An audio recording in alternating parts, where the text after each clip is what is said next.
You are listening to the Lucha Central Podcast Network. And now, LuchaCentral.com presents Masks, Mats, and Mayhem. Well, you don't want to eat a bear if they prepare. When they're in hibernate, they actually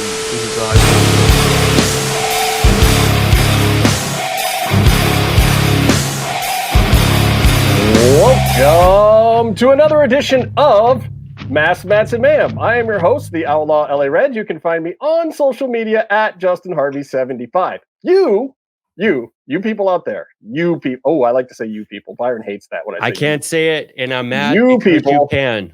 Yes, I can say it. You people can find the entire show. That means all of it, like all of the things that we do, the things that are out there, the things upon things. If you want to chat with us on social media, if you want to say hello, if you want to answer one of our polls or surveys, you can find us at MMMshow 75. That's 3 M's, a show, and a 75.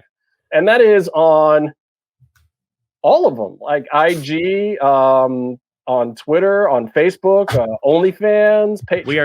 We're no longer on Parler. We're not on No, I'm still trying to, I haven't been watching the news, but I forgot my password. I can't log in. You can't log in on your Parler account? Oh my God. How are we going to coordinate things? On the MMMshow Parler, so I got to troubleshoot that, but I'll get back to you. Well, at least you haven't been banned from Facebook yet, which I'm sure that check is in the mail. I've been banned from some wrestlers' Twitters and from at least one day. I'm surprised Meatloaf still has social media accounts. Yeah, man, you want to talk? Like, I'm starting to believe everyone that thinks that they were unfairly removed from Facebook is absolutely correct, because everything that Meatloaf has ever said on Facebook was 5 times worse. Mm-hmm. Do you see his face? It's totally a conspiracy. Like, for the audio listeners, I'll let you go in a second, but for the audio listeners, I need to accurately describe how Meef's face started glowing the second Justin started talking about this big smile ear to ear. Because he knows it's true. It is. I actually got banned, but I got banned on Facebook for talking about cutting through an alleyway to go to a cinema. That's what gets you banned? Yeah. I can think of a lot of other things that I would have banned you for. For some strange reason, that's what they banned me for. I got flagged up on it because I was talking about cutting through where my sister's house was to go to the cinema. Oh, you were talking about active trespassing. No. Oh, literally, there's a road that goes down behind some buildings. Or it's where my sister used to live. On the other side of the street, it's like a one-way street. And at the end of it is an alleyway, which we call a ginnel. And you of go through it, and it takes you to the retail park where the cinema was. Mm-hmm. This all sounds super duper creepy and Byron. No. I know. Hold on. And going into a cinema. And I use the phrase cutting through. Why does Brandon Cutler look like Drago coming to the ring? That's really upsetting. Because Brandon Cutler is a good utility man in that his wife does the wardrobe, so he gets the best ones.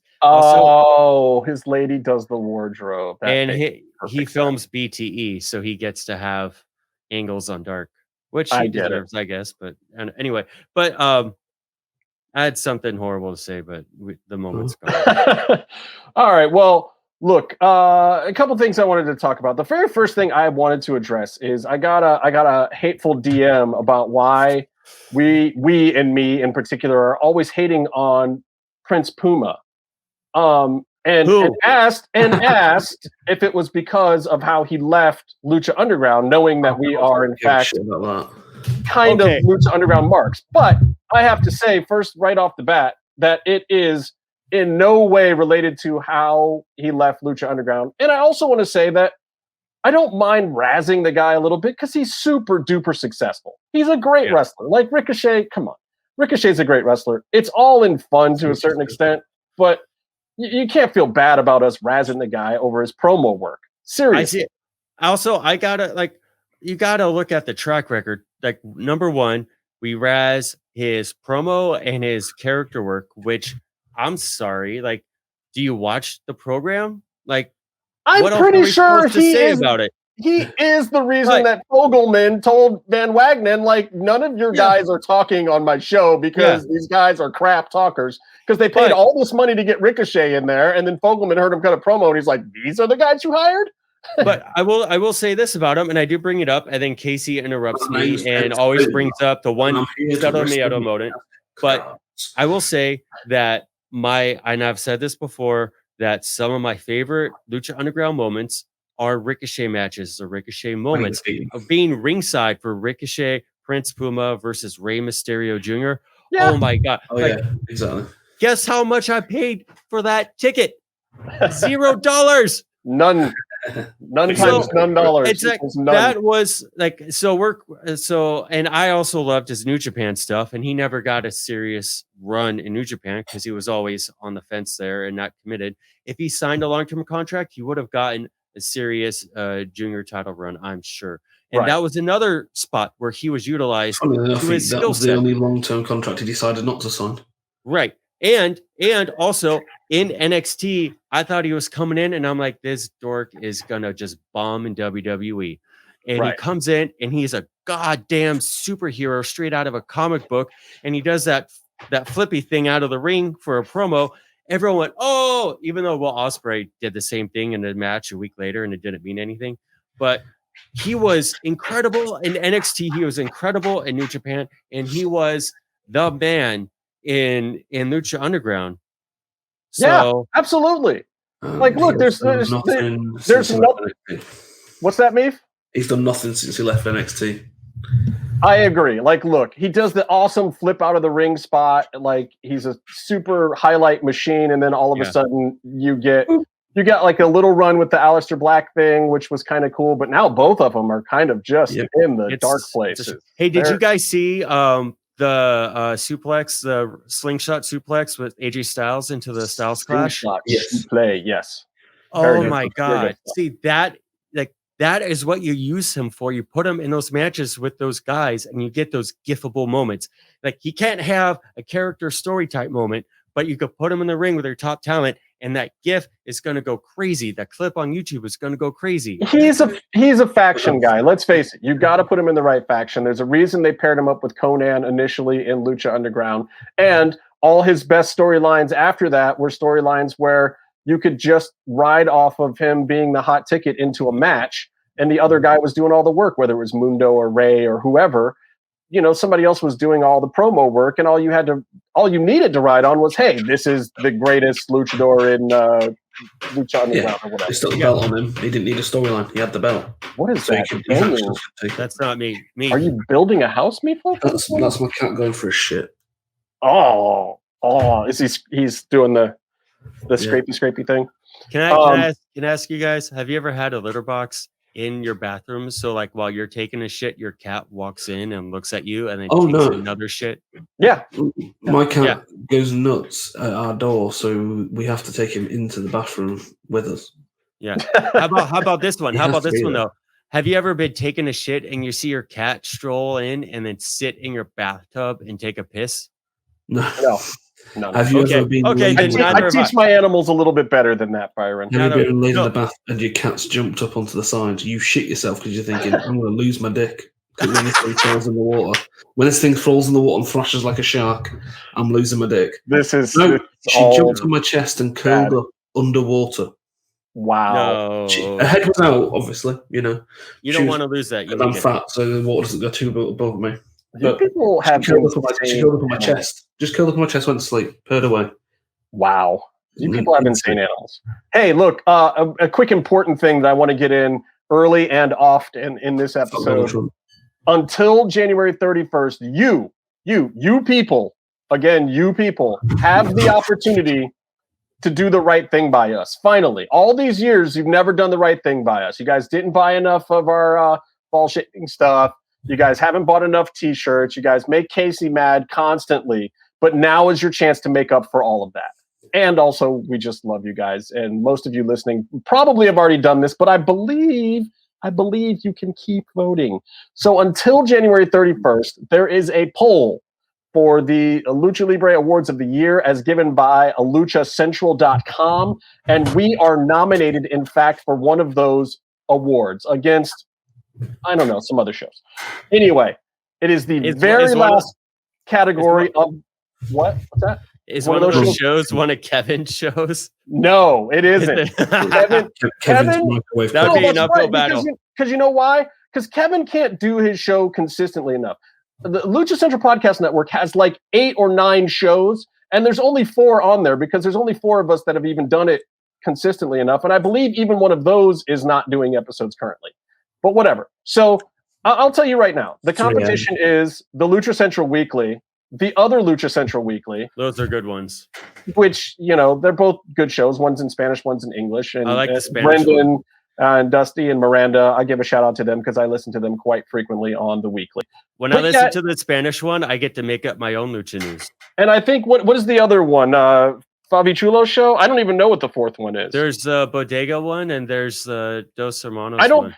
I don't think those are on there, though, because they haven't been running as regularly. There's only 4 shows on there. Anyway, you can go check it out. You can vote your conscience, but I am saying vote for us. I am begging, please vote for us. We never win anything. Byron pays for half the show out of his pocket. I pay for the other half of it. We do this thing as a just a passion, love. I don't know, insanity. We've been doing this thing for 152 frigging episodes now. Trying our best. I watch like 9 hours of wrestling a week just to be able to talk on this show. I don't even like wrestling. I don't even know why I watch. Actually, I like wrestling. All right, Casey. I like. I'm just saying it because Casey's not here to defend not liking wrestling. Casey says Casey will say wrestling is dumb. Wrestling fans are dumber, and then you'll go, "Hey, here's something wrestling," and then he goes and lists off some sort of historical thing about it, and we'll talk to you for like 2 hours about wrestling. Right, but here's the thing: if you want to keep Casey on the show, because he's already completely had it with this show, he's never going to listen to this anyway. His segment's coming up later, so maybe, but I doubt it. Anyway, and Casey is still going to be on the show this week, and he phoned something in for us. But look, if you want to keep Casey on this show, you want to keep us doing the show, we got to win this award. Just this one little thing, like Kleinrock's going to like make a grilled cheese and then let it sit outside until it turns into stone and give us some kind of award. And the Spanish God is on behind me, which is great promo, by the way. Anyway, so you got to help us win. Here's what you have to do. You have to go take this survey. You can fill out your best matches. You can vote for Thunder Rosa and Rey Fénix and Santos Escobar and Penta El Miedo and Bandito and all your favorite luchadors and their matches and the few things that did happen last year. You can vote on all that stuff. And then the very last question is Lucha Central Podcast Network Podcast of the Year. We've been up against 9, 10, 11, 12 of these other people. 4 of us got selected to be on this poll. And damn it, this show needs to win. That interview with Conan alone that we did, we deserve to win. It's the most watched thing from any of the podcasts this whole year. We should win. But the only way for that to happen is you got to go through the thing. We're the very last thing. We're the very last choice you can make on the entire friggin' survey because I believe the deck is stacked against us. They hate us. Our overlords hate us. I know Kevin hates us. He makes you have to go through 5 pages to get that one vote that people care about. I know, because he buried us. He always buries us. Ruben probably hates us too, but I don't know that for a fact because the man won't even take my phone call. I like Ruben. But I don't know if I like Ruben or not. He's just another faceless overlord. They won't take our calls. They don't care about us. We're just here because they have nothing better to do with us. I met Ruben. Powerless. I met Ruben at Bola 15. He gave me the He gave me the Drago mask that I bought online from them, and then I showed up and he had a bunch of them. He's like, "Which one do you want?" And I'm like, "I'll take." Okay, Ruben's high. Ruben's pretty dope, and he was there with Conan. But I'm just saying, I don't know one way or the other. They're just our overlords, and our overlords have conspired to bury us on this particular poll, and that's why we want to take it to them, take it to the man, and show him that we can win this thing. So all you Phantasmaniacus,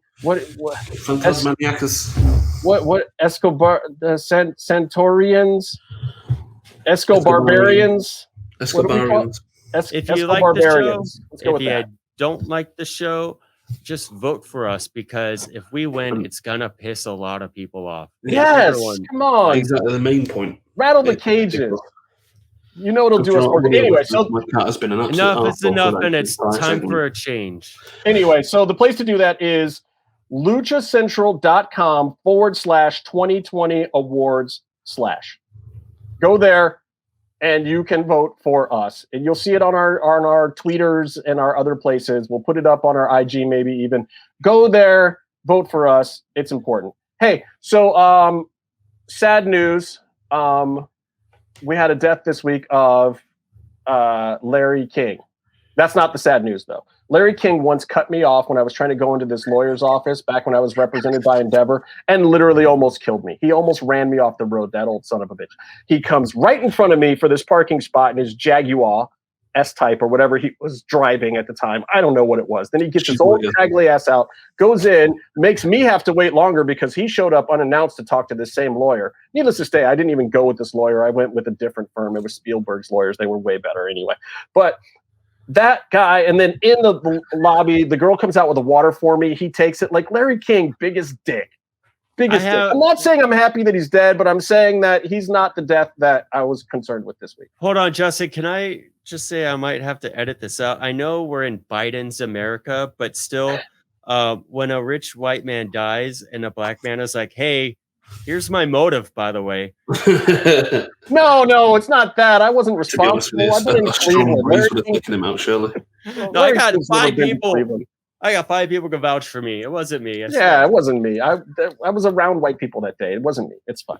But anyway, what I'm saying is, God bless him. He did a lot of work in entertainment. He had a legacy, and he's gone now. And he cut me off that one time, that son of a bitch. I admire that. Annabelle Jr. died as well from COVID. I did hear about that, which was one of the other ones I was going to get to, which sucks. COVID-related deaths. I had a friend pass away this week. This kid, Kevin Horschler. He was a PA on Only in America with Larry the Cable Guy show I did for a couple years, and he was good friends with a lot of our friends that are in the reality business. So safe travels, brother. Godspeed. Kevin was super, super solid dude. And was young too. I believe he's in his early 30s. He got the COVID and it just took him. There's so many people in LA with it right now. I've got at least 40 friends in the entertainment industry now. Which before I was amazed, like in November and December when I just knew of 40 people in general that had it. Now I have 40 like friends in Los Angeles area alone that have it. Like a lot of people who work in the entertainment industry, and some of these people are, mask wearing, stay in the house, risk averse, haven't done jack in 10 months kind of people. And somehow it's creeping up on them. I don't even know how these people are getting it. Like my buddy Eric Weingrad, who also worked on Only America with us. No clue how he got it. He's like, I go to the store once a week. Like, that's it. That's all he does. Well, the problem is the dickheads who decide against wearing a mask, because the whole idea is the mask doesn't stop you from getting it. It stops you from giving it.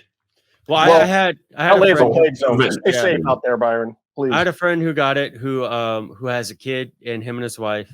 His wife works from home, and he is handling the kid in between jobs, and they're locked down tight.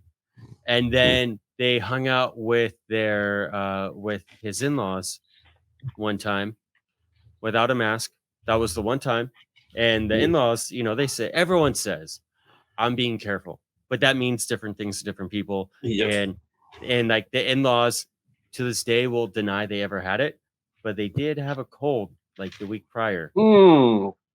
They had the mild version of it and didn't even think about it, did they? No. That's the problem as well. You have people coming. I obviously working in a shop is hilariously great. And you have people coming in with like colds and stuff and like sneezing and coughing and being like, okay, but still. I personally, if I had a cold, wouldn't even. I'd be like, nah, fuck that shit. I ain't leaving the house.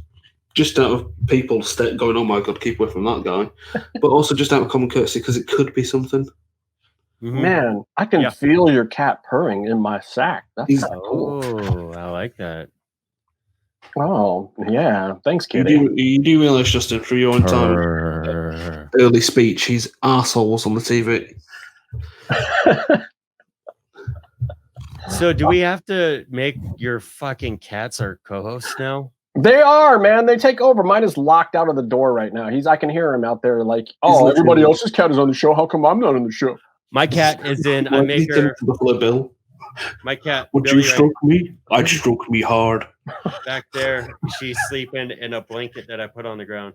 Oh, you mean Billy, who once peed on her feet and walked all over a pizza, and then you fed it to me and Casey? Oh, thanks, Billy. Hi. Just there for you, Byron. She didn't do that. I bought a tremendous pizza from North Hollywood from Big Mama's and Papa's Pizza, and great name. And I ate it, and I was great. And then you and Casey were sick. Right, so. because you ate it before you sent your unsanitary animal to walk all over the food. Listen, but that's beside the point. I want to do a quick wall of fame, wall of shame. I'm not going to go through the entire list, mostly because I don't have it in front of me.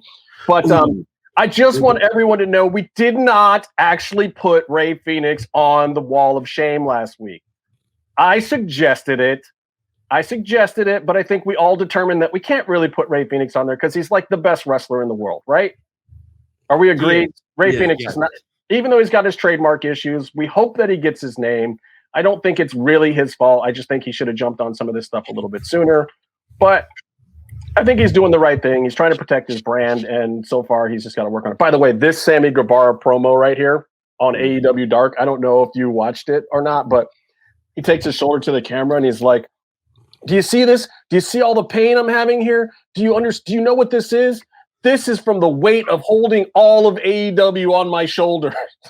It's amazing. Great promo. I'm glad they're letting Sammy talk, and every time he gets a chance I had to some talk, for the wall of shame, but he's wrestling Aussie Suicide in this thing, which that's a whole other story. Which El Australiano. Yeah. Do you think Ozzy? Do you think he showed up in his regular gear, and they're like, "Come on, man! Come on, man! Put on this Tassily Shakira thing." They're like, don't like. First of all, Green Day's my favorite band. When September comes, it's January. But it's like you can't dress like that. No. Even as a Green Day fan, it's like, first of all, American Idiot came out, and you wear the black, button up with the short sleeves and the red tie, and everyone wears it, and then. What happens is a year later, you're going to a restaurant. All the waiters are wearing that same outfit, right? And then that's what waiters wear. 15 years later, this guy's trying to be punk rock wearing the same outfit. It's like, come on, man. I know, come on for real. What's the name in the Australian girl? Maybe it's an Australian thing.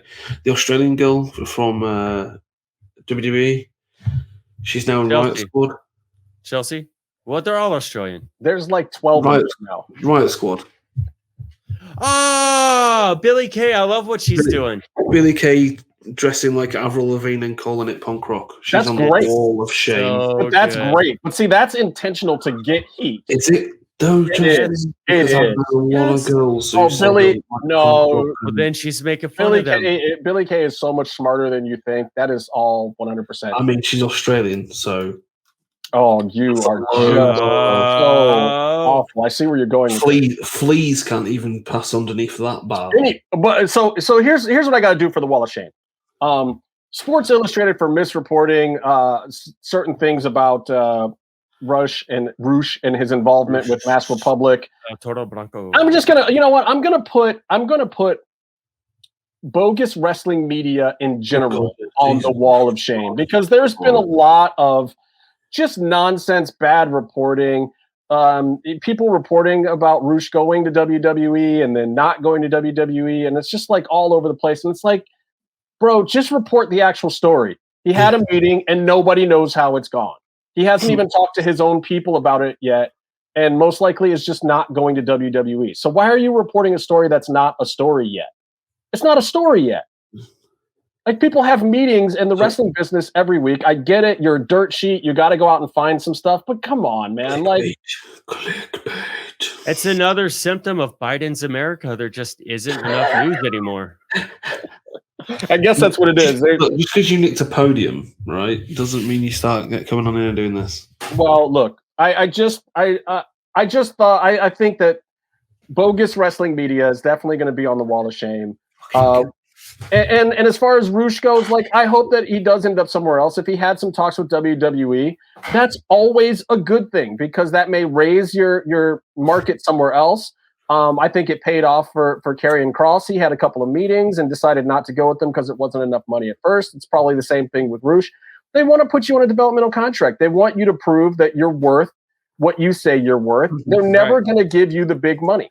But the thing is, you have to know that if you're going to WWE, there is a chance of a huge upside, and you've got to figure out the right time. And Rush is probably right to not go right now. He's probably not quite hot enough yet to get the right deal. You saw Kross held off for a little while, finished out a little Impact stuff, or had his shenanigans with Impact over there.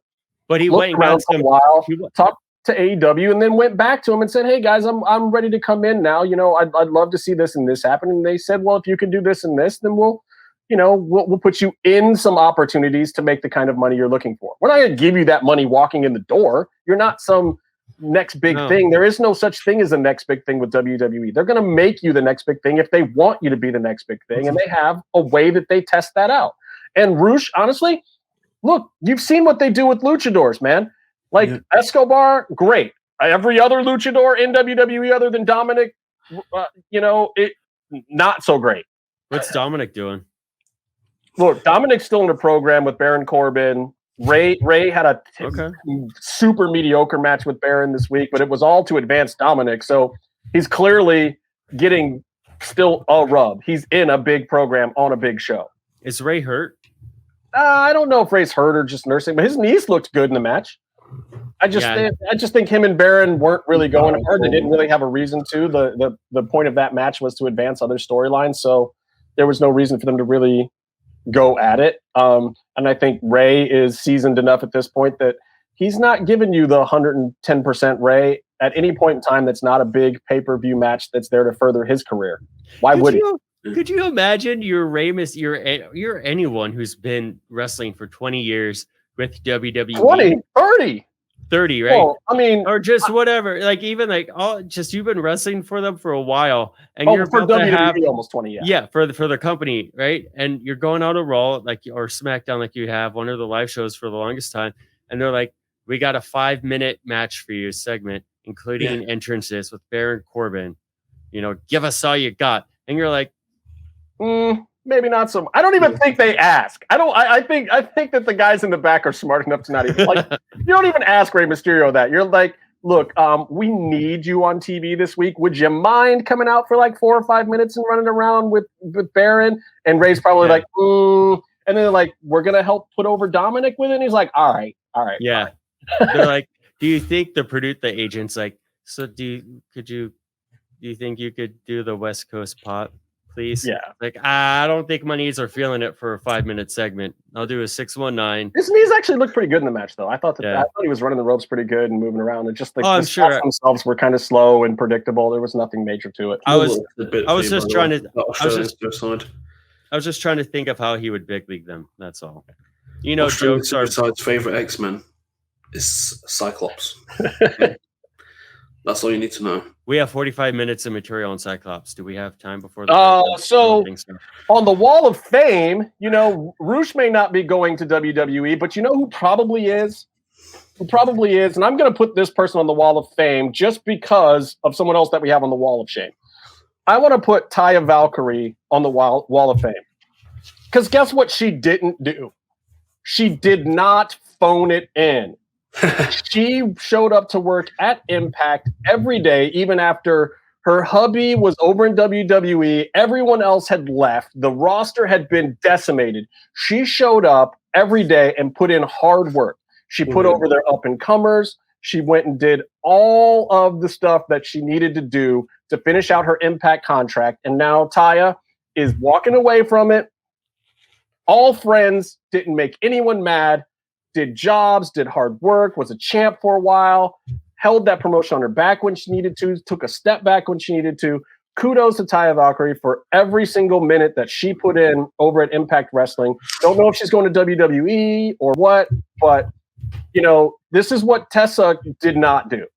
Tessa Blanchard phoned it in, didn't show. And honestly, Tessa's going to be on the Wall of Shame until she actually shows up for work. She got to show up for work.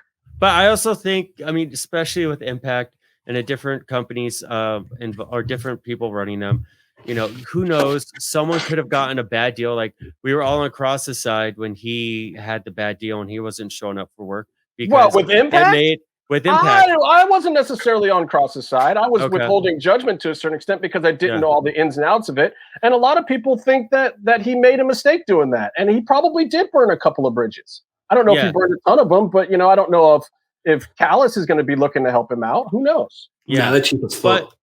But it's also that's a tough situation that we also got into with Lucha Underground because they hire all their talent part-time and you don't even get paid that much, or you get paid, overall for your investment. For as a fan, what you see them on TV, you think they should make a living. You don't make a living off of working for Impact unless you're a few names. Right. So I wouldn't completely put it against Tessa without hearing her side of things. Maybe it just wasn't worth her time. Now she should have said back. Come on, dude, you're the champ. She was the champ. You're the champ. And they're putting faith in you and letting you be the champ as your contract is running out. Like Impact it really does not sound like Impact was doing her dirty. Like she wanted certain things, and I get that, but you still show up. You still lay down the belt. Like, come on. Yeah. Like it was literally phoning it in. It was literally a video message. Oh yeah, it was phoned in. That's what Casey did. That's what Casey did. Casey might get heat too. I don't know. No, Casey phoned it in. Casey's showing her up. Do you think that's on purpose? Look, I will say since then, Tessa was taking a lot of flack for other stuff at the time about this and that and her attitude about this, that, and the other thing. But I've talked to a lot of people that vouch for her as, at least a decent individual. So I'm not holding any of that stuff against her. Whatever. All she's got to do to get herself off the wall of shame at this point is show up for work. If she can prove that she can show up for work when she's supposed to and do what she's supposed to, I'll take her off the wall of shame. I won't hold any grudges about any of the other things she may or may not have said or this, that, or the other thing and attitudes. And I love Daga. Daga's the man. Daga's dope as hell. And it's always been super cool to me too. So I got mad love for Daga. I have a friend who's worked on shows that she wrestled on, and he has said nothing but glowing things about her. Yeah. So, and he's personally interacted with her. Yeah. So I mean, I know several of those. I know several of those as well. So look, we're giving her the benefit but for now, Tessa's on the wall of shame. Taya is on the wall of fame. We'll just leave it at that. Hey, let's take a quick little break. Let's throw it over to our good friend Denise Salcedo over in Lucha Central to find out everything that's going on in the Lucha Central Podcast Network. And when we come back after the break, I think maybe we'll throw in Casey right there. What do you think? Nah. Only one way to find out. Stick around. Hey everyone, it's Denise Salcedo here in Lucha Central with a reminder of where and when to catch all of the great network content this week. Get the full lineup and listen to all of our shows in the podcast network section of luchacentral.com. Sundays on the Lucha Central Facebook page, world-traveled shooter of the camera kind, Jerry Villagrana goes mano a mano with a fellow photographer to throw down about some of their favorite photos they have taken at Lucha Libre events. Monday, Business of the Business returns as Mass Republic President Kevin Kleinrock takes you inside how your favorite Lucha Libre merchandise gets made. On Tuesdays, Mass, Mats, and Mayhem takes you inside the world of Lucha Underground as they take you weekly through the series with the benefit of hindsight and the benefit of special guests from the groundbreaking series. Check out the premiere video stream every Tuesday at 2 p.m. Pacific, 5 p.m. Eastern on the Lucha Central YouTube channel and at luchacentral.com. Then listen to it on your favorite podcast platform every Wednesday. Tuesday nights live, it's Wrestle Boss, where Fabi Chulo talks MMA and pro wrestling with special guests and listener call-ins. Visit WrestleBossLive.com Tuesday nights at 7 p.m. Pacific to listen live or call in with questions or download the show on podcast platforms on Wednesdays. Wednesday nights live on Facebook, it's Spanish show La Mesa de los Márgaros, giving you both the news and the chisme from around the lucha world. Special guests and a whole lot of fun make it one of the most talked about shows in Mexico. Thursdays, it's Straight Out of the Bodega with Papo Esco and PWR promoter Gabriel Ramirez as they have guests from throughout the wrestling world pull up to give an inside look into their careers. From indie standouts to television superstars, each week brings a new name and perspective. On Friday, it's your double dose of Lucha Central Weekly podcast, one in English y el otro en español. Lucha Central Weekly is where you'll find all the top stories of the week, both inside and out of the ring from Mexico and anywhere luchadores are in action across the globe. Be sure to subscribe and follow all your favorite Lucha Central Network series on your favorite podcast platforms, either by their own series name or subscribe to the Lucha Central Podcast Network show pages to get all of the shows in one easy feed. And please consider giving a rating to help more fans find the shows that you love. For now, This is Denise Salcedo signing off from Lucha Central Central. Have a great week. I got two things to talk to you about. One is, if you haven't seen the movie Psycho Goreman yet, I need you to go see that immediately. It's on demand right now. It'll cost you like $7. It'll be the best $7 you ever spent. You can thank me later. Also wanted to show you what I got in the new Pro Wrestling crate for this month. So very quickly, I'm going to show you what we have.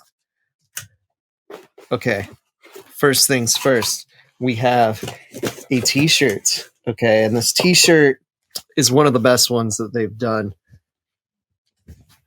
It is a Kenny Omega Man shirt where he's all the characters. He's Bullet Man, he's Clean Man, he's 7-Star Man, Golden Man, Fighter Man, Omega Man himself. You got Milkman, you got Machine Man, and you have one Wingman. So, Kenny Omega shirt, sweet. It's almost like they knew what was going to happen before they put out this box, because shirt number 2 is the Good Brothers, Good Brother. Look at that. Nice design. You got the Good Brothers, Carl Anderson, and Big LG, Doc Gallows. Look at that. Good stuff all around. Too sweet. I don't think we're allowed to call it that, but okay. So, something that's very exciting. Brawler Balls, Rowdy Piper. So it is a Mad Ball themed to They Live, but it's Rowdy Piper with the sunglasses falling off of his face, and it says Hot Rod on there. That is goddamn amazing. It's a lot smaller than a real Mad Ball. A little squishy, kind of the same consistency. Looks like they're trying to find a new collectible format to go with the micro brawlers. I'm all for it. That's pretty sweet. Speaking of micro brawlers, though, you also get a micro brawler sticker. So if you want to put this on some kind of display you're making, a lot of people are making some out of nail polish stands because the figures fit pretty good in those. So that's a tip. Want to show you the one that we get, though, this month. It's Heel Jake with the Cobra in his hand, getting ready to sick it on Macho Man Randy Savage. Trust me. And what's different is also that they're carded now. It's not in a little baggie anymore. They've gone out of their way. It's got a little card on the back that you can cut out that looks like the cards on the back of Transformers. Pretty sweet. This is some dope shit right here. All right. This is actually, look at the back. It's 2 pins. And it's RVD giving a Van Daminator to a fool that looks like Stone Cold, kind of. No knee braces, though. But yeah, dude, look at that. That's pretty sweet. Mr. Monday Night. Love Rob Van Dam. All right. Speaking of people that are dear to the hearts of all of us as a podcast, Sting is in the... No, Sting's not in this box. Fuck you, Justin. We have a Thunder Rosa comic book friend of the show. And this is a whole headlocked comic feature length comic all about Thunder Rosa. How sweet is that? Look at that. Come on, you guys. Friend of the show, Thunder Rosa. She's out there killing it. And now there's a comic book, Tales from the Road, starring Thunder Rosa. Now, there's one last thing. Okay. I knew what this was ahead of time. I heard a rumor. I'm going to give you a little... Oh, look at that. That's an interpretation of the theme song of the guy. That is this month's autograph, which is just amazing. It's IRS, and look at how intricate that IRS signature is, okay? Motherfucker, this is going on the wall. I got a frame waiting for Erwin R. Shyster here. Because not only is he a childhood icon of mine, clearly has one of the best signatures in professional wrestling. That is too amazing to not put on the wall. Plus, I just buy like 1,000 frames at the dollar store, so I've got one waiting for him. Anyway, you guys, that is it for the Pro Wrestling Crate. Hopefully, I'll see you on the show next time. Justin sucks. Sting rules. Penis. Thanks, Casey. That was really great stuff. I honestly have no idea what just happened because I didn't watch the video. And Byron does this chop edity thing, and then just slides Casey in there, and so now Casey's magically in the show. And I have no clue what just happened, but I'm going to assume it was good because it was Casey. And Casey wants you to vote for us at luchacentral.com/2020 awards / and make it happen. Vote for us, or Casey will probably say bad things about you. He might do that. Also, he will definitely say bad things about you. There's a good chance that Casey didn't actually send in a video, and I just deep faked him with some random thing I downloaded off of YouTube. That's fine. But I guess that's not really a good tease after you watch the video. It's Casey giving his undying love for Sexy Star. Oh God, that's not gonna happen, guys. You'll never believe what Casey sent into the show. You know, stick around and watch it 5 minutes ago. I want to talk AEW. You got Sammy G and his promo over there. You also had some Lucha Bros on Dark and some decent stuff from Diamante and Ivelisse. They are good now. I'm just going to throw that out there. I don't want to jinx it. I don't want to say too much. I feel bad for them because now that they are good, I feel like the women's division has kind of gone in a different direction, and there's like nobody left for them to even wrestle. So I don't know what you do with Evie and Diamante now that they are awesome. Like, they're so much fun to watch. Love their matches on Dark, but I don't know what else you do with them. You got to stable them. You know, stables are the way that you keep people active on screen and engaged with the audience without wrestling every single or day. You put them in a tag division and actually have a division around them but AEW the women's division is all over the place, and they really got to figure out how to rein it in. Like, I like a lot of these performers, but they got to figure out a way to deal with them in a sense that makes I'm sorry, I was just trying to figure out what women are on my TV right now. Anyway, who knows? They got to get their Joshi talent back. I mean, I don't know if they can, but they got it. That's the main appeal, and they've filled in the gaps. But that was their main appeal. And look, they're getting as much indie talent from Mission Pro that Mel's trying to send over to them, and they're trying to get who's out there and who's available. Maybe they can pick up Taya. I don't know. I mean, I know her man's over in WWE, but at the same time, she does have a lot of friends over at AEW. The place she didn't really have a ton of her personal friends anymore was Impact. Most of them have gone or left, though. I guess Ryder's over there now. Cardona, they're Cardona, right? Cardona. Anyway, I don't know. I don't know what you do with the female tag division over there, but they don't have enough. They don't have enough. They did a tournament, and they had to bring in people like Cameron, who aren't really active wrestlers, and she came in, cut a promo, and worked a match. Did a great job for what she did. The job she was hired to do. But they had to hire people like that for their tag tournament. So how are they going to have a tag division? You know, I have no idea, no clue. But it is what it is, man. And here's the thing about Dark too. Dark is a hard show to avoid now. Yeah, it's not a great show. The crowd is dead. I said it's not a great show. You don't know about that? You think it's a great show? I think it's hilarious. I love AEW Dark. That's what I'm saying. I think it's a hard show to avoid now. I think it's becoming one of the shows you have to watch. I think it's more a show that you have to watch than Impact is almost. Oh, for Impact's got some great wrestlers. Some of my favorite wrestlers are over at Impact. But the funny thing about Impact is a lot of times it lacks exactly that. Impact. They just did a storyline where somebody got murdered, and I've gone. I can't ever. We're a Lucha Underground podcast. We can't throw that stone in our glass. No. Lucha Underground was a TV show. That's totally different. Look, the Impact pay-per-view was good. Hold on. Someone brought this point up. Taya closed out her tenure on 2 wrestling shows with a murder. Yeah. True. There were some things that I liked on that pay-per-view, though. I liked the barbed wire match. I thought that was fun. I had fun with the Kenny Omega thing, even though, there were some weird stares at Moose from some of the stuff he did. Moose actually had some impressive moments. Yeah. as well, but it was whatever. But Impact has its moment. I love Chris Bay. I love Willie Mack, though Willie Mack was not on that pay-per-view card. Cardona should have an effect. It might be a very good place for him.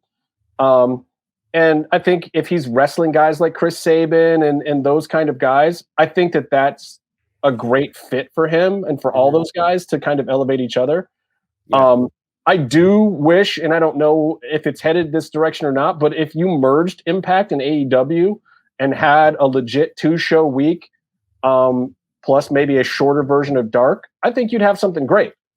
That could be a good thing. I don't know that they'll ever do that, or if they have some kind of talent exchange or something like they're doing right now. Doing. Yeah. Private Party.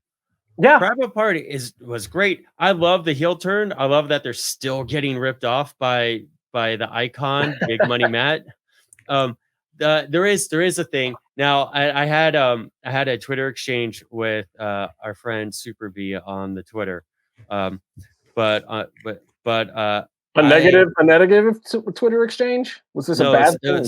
It was a good one, but like we both had shared a bit of a thing about this because like I am the last one to compare Street Profits and Private Party. And I'm the first one, right? And I'm like I'll stick up like they're separate. This is happening though. One is a tag team, and the other one is Montez Ford, and the other guy, all this stuff. But here's something that Super B pointed out, and I was like, that's just like the other one. So Montez Ford, incredible, and I saw him on the NXT House Loops before he made TV, and he was doing all this stuff, but he was super tall and super lanky, and he was doing a little bit of high flyer stuff that was kind of sloppy, but you just didn't think that he didn't have any effective offense.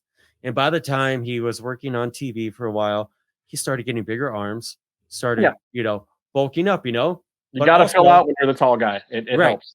Yeah. And it really helped. And I think he's a huge star. I'm a huge fan of his since the first time I saw him on an NXT house loop when they were nobodies. They were working and creating the characters still.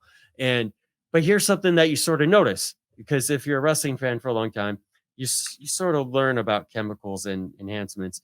And as strong as he got and as lean as he got puffy in a certain area. Did he get a spotty back? He got probably, but he got puffy nipples. You know what I mean? And he's not half Samoan. So and then Private Party, highly suspect. Right. So, but whatever, good for him. Okay, whatever. But I think if you're working for a big company, you have a doctor, you should do it like good for him. You should do it like probably Kenny and the guys in Japan do it, like with the doctor who gets everything regulated. And look, to be fair, there are completely legal and much safer versions of this stuff. We're not talking about weightlifting in Russia in 1981. The stuff that they have out there these days is not quite the same stuff. And more the issue, especially in real sports, is one guy having an advantage over another guy from chemically altering himself. But there's stuff like, look, I can go out and get a prescription for TRT tomorrow. Yeah. But I can't go be a UFC fighter and use it. Right. So this past week, Private Party had a big match. Yeah, I definitely want to talk about that with Big Money Matt versus. So we can get into that, but I just want to say, because he likes looking fondly upon the past, but negative. So, but there was just one moment after the match when one of the guys, because they're both bulking up, and good for them, they look like children out there, and now they're beginning to look like men, and it's great. And I don't mean any of that negative. I love Private Party, and I'm super stoked. Private Party and Top Flight are representing the Northeast wrestling scene. Awesome. But they're bulking up, and after the match, they get the hand raised, and you have this big fucking jacked arm, and you got the lats, and then you got a little bit of saggy titty. Just right there. You're like, come on, man. Bother Byron always entertain me. It's just thoroughly entertaining, Byron. Fucking learn how to cycle right. It's your goddamn job. This is the best hot take of this whole show right now. I guarantee it. What their legs like. Learn how to cycle right so you don't have flabby peckies. Okay. Yeah, I mean, let's Big Money Matt and Private Party versus Top Flight and Matt Sydal. I think it was the best match on Dynamite. I think it stole the show. Yeah. the chair used to help the win, and not what I like about this is I'm tired of heel turns. This is making this team heels. This is not a heel turn. Right. And that was a heel moment and could be construed that way, but it's not. They're building it. And Matt is probably running this storyline, which is great. And it totally works. And I'm glad that they put Top Flight in there, because my biggest concern when they started doing this story was, oh, crap, Top Flight's going to get overlooked. But Private Party needs foils out there. They need good teams. And I'm glad that they got Top Flight on TV this week to prove it. And somehow also Seidel was in there running the whole match. Dude, Seidel has been nothing. He almost died. That happened. But since then, he's been nothing but impressive. Yeah, he really in has. AEW. I don't want to like him. I don't really want to care about him because he doesn't really mean much to me. But it's undeniable. The last 3 or 4 times he's been in the ring on AEW, he has been a showstopper. He's protected people. He's made sure that spots weren't blown. He's had great ring generalship, and his spots have been flawless. The guy has looked money for, a couple of months straight now. Yeah. And in this match where you've got, an all-time great in there with 2 of these semi-sloppy, up-and-coming high flyer teams, he was reining the whole thing in and making the whole thing work. It was good stuff. I would say about the match, though, I think I tweeted with Rob Viper about this. He has great post-AEW takes, by the way, so that's where I formed a lot of my opinions for the show. Yeah, we know. But Rob Viper is seldom wrong in his takes about AEW. I have to admit. Yeah. And I did feel like it was a bit sloppy. I do feel they miss spots, or even as individuals they miss it.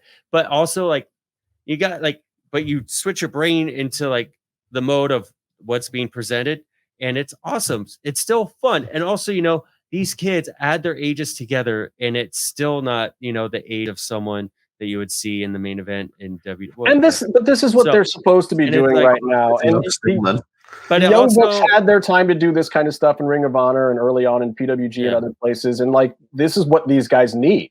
And they're not out on the indie circuit on the weekends right now because of COVID. So they can't get in any extra time or any extra work. They have to get in there and do this. And look, they were on a major TV show doing it this week, and it was good. It was great. It was entertaining. Most entertaining thing on the show. Made me more excited for the rematch down the road too. Yeah, let me talk about a couple other things from AEW. It's amazing how much time Luther and Serpentico have been getting, but I kind of like it. Serpentico's good, by the way. Luther is Luther. I love Luther. Luther is Luther, but he knows what he's doing. He came out there. He let -1 get his promos off the right way. He knew how to play into the segment. John Silver and Luther totally made that whole bit work. For -1's birthday, and it was a complete shenanigans match. It worked just fine. Deathmatch King Luther is coming out to heal a child on his birthday. Oh yeah, want to ruin your birthday. Come on, that was awesome. He did it flawlessly too. He did it in a way that wasn't offensive to a little kid, but at the same time, perfect heel heat. Luther is a veteran for a reason. There's a reason why he's there. A lot of people are like, why is Luther there? He's so sloppy and old and this, that, and the other. No, this is why he's there. He's getting Serpy over so much. And I just die listening to Taz going, what is he doing? Every time he picks Serpentico up and suplexes him onto the opponent. It was great. I mean, and so you have this huge match with TH2 and Chaos Project and all the Dark Order. And you know how I feel about these 8-man matches, but this one was actually done right. I think this one was not bad at all, and it was fun, and it was just a good gimmicky way to start off the whole thing. Plus the kid getting in kendo shots. I just can't hate on that. That cake shot? Yeah. And then, God, Luther saved that spot, by the way. That table spot was totally wrong, and then Luther just rubbed the cake all over his own face. It was like he was trying to blade with the cake. It was amazing. Yeah. It's funny on the hard cam, you'll see in the background that he just stuff's going on. But if you notice, he's just there caking up and just posing for any kind of close up that should happen on him, because digging the cake into his eye. That's great. All they need of him for the rest of the segment. That one close up where he has cake on his face. And that's it. And he did it. I mean, that'll be in the highlight reel next week. And of course the segment pays off with Hangman not joining Dark Order. And again, this is the smart way to do things. It feels like the show's actually being written to a certain extent of like, yeah, we're going to do this gimmicky, silly, big, dumb match. But at the end of it, we're going to give it relevance by pushing forward the Hangman Page story. I don't know if you care about the story or not, but what I'm saying is it's good writing to have a beginning, middle, and end.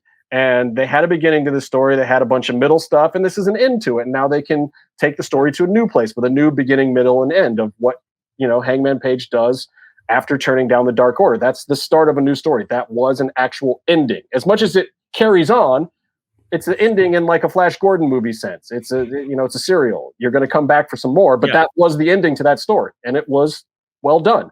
Especially with them coming out with the celebration and in the middle of it, Hangman's like, and Silver's like, wait, that's not how this is supposed to go. And he's just like, dude, I'm so sorry. Like, I love the way they played that off. You didn't heal him out. Yeah. You guys don't like Paige. No. Right? Or Look, like Casey doesn't like Paige, but to I me, don't feel like Paige getting used the way that they were trying to use him. He's not the guy that should be in a Kenny Omega program. He's the guy that should be in this program. These are the guys that he should be wrestling with. Yeah. He should be wrestling Jack Evans. He should be wrestling John Silver. He should be wrestling these guys. This is where he should be, and he looks like a superstar. He looked like a superstar in this match. Yeah. I mean, I think, definitely. I think in time he should go back. I think he should at least he should be considered for that type of Kenny Omega run in AEW. But they got to build him up, and he's got to work on it, and he's also got to get a better present. He's got to get a main event presentation. But as a character, too, these are his contemporaries. These guys are his friends. These are the people that he should be working with that will give him the experience so that he can do a program in August with Miro and look good. Yeah. With these more veteran guys and look good. But right now, he's not going to look good with those guys yet. Those guys have a different style and a different thing. Yeah, one of my main critiques about him, and I think he even didn't like this too, is his nickname was the Hangman, and he was a cowboy, and there's overtones of blah, blah, blah. And also it's just like you bring a rope and you're going to hang someone. Which, it's not 1975 anymore. That's not going to get over. Also, is that your whole personality? And they look, man, there might be 70 million people that would vote for that to get over. But I mean, it's kind of flat, Like how many times has someone tried to do the Southern Cowboy, the Barry Windham gimmick? Yeah, I was calling him Diamond Dallas Storm, the Hangman Cowboy, or Justin Rhodes can't even do the natural gimmick anymore. Maybe get rid of the cow rope and just use a cowbell. Bring a cowbell and play it.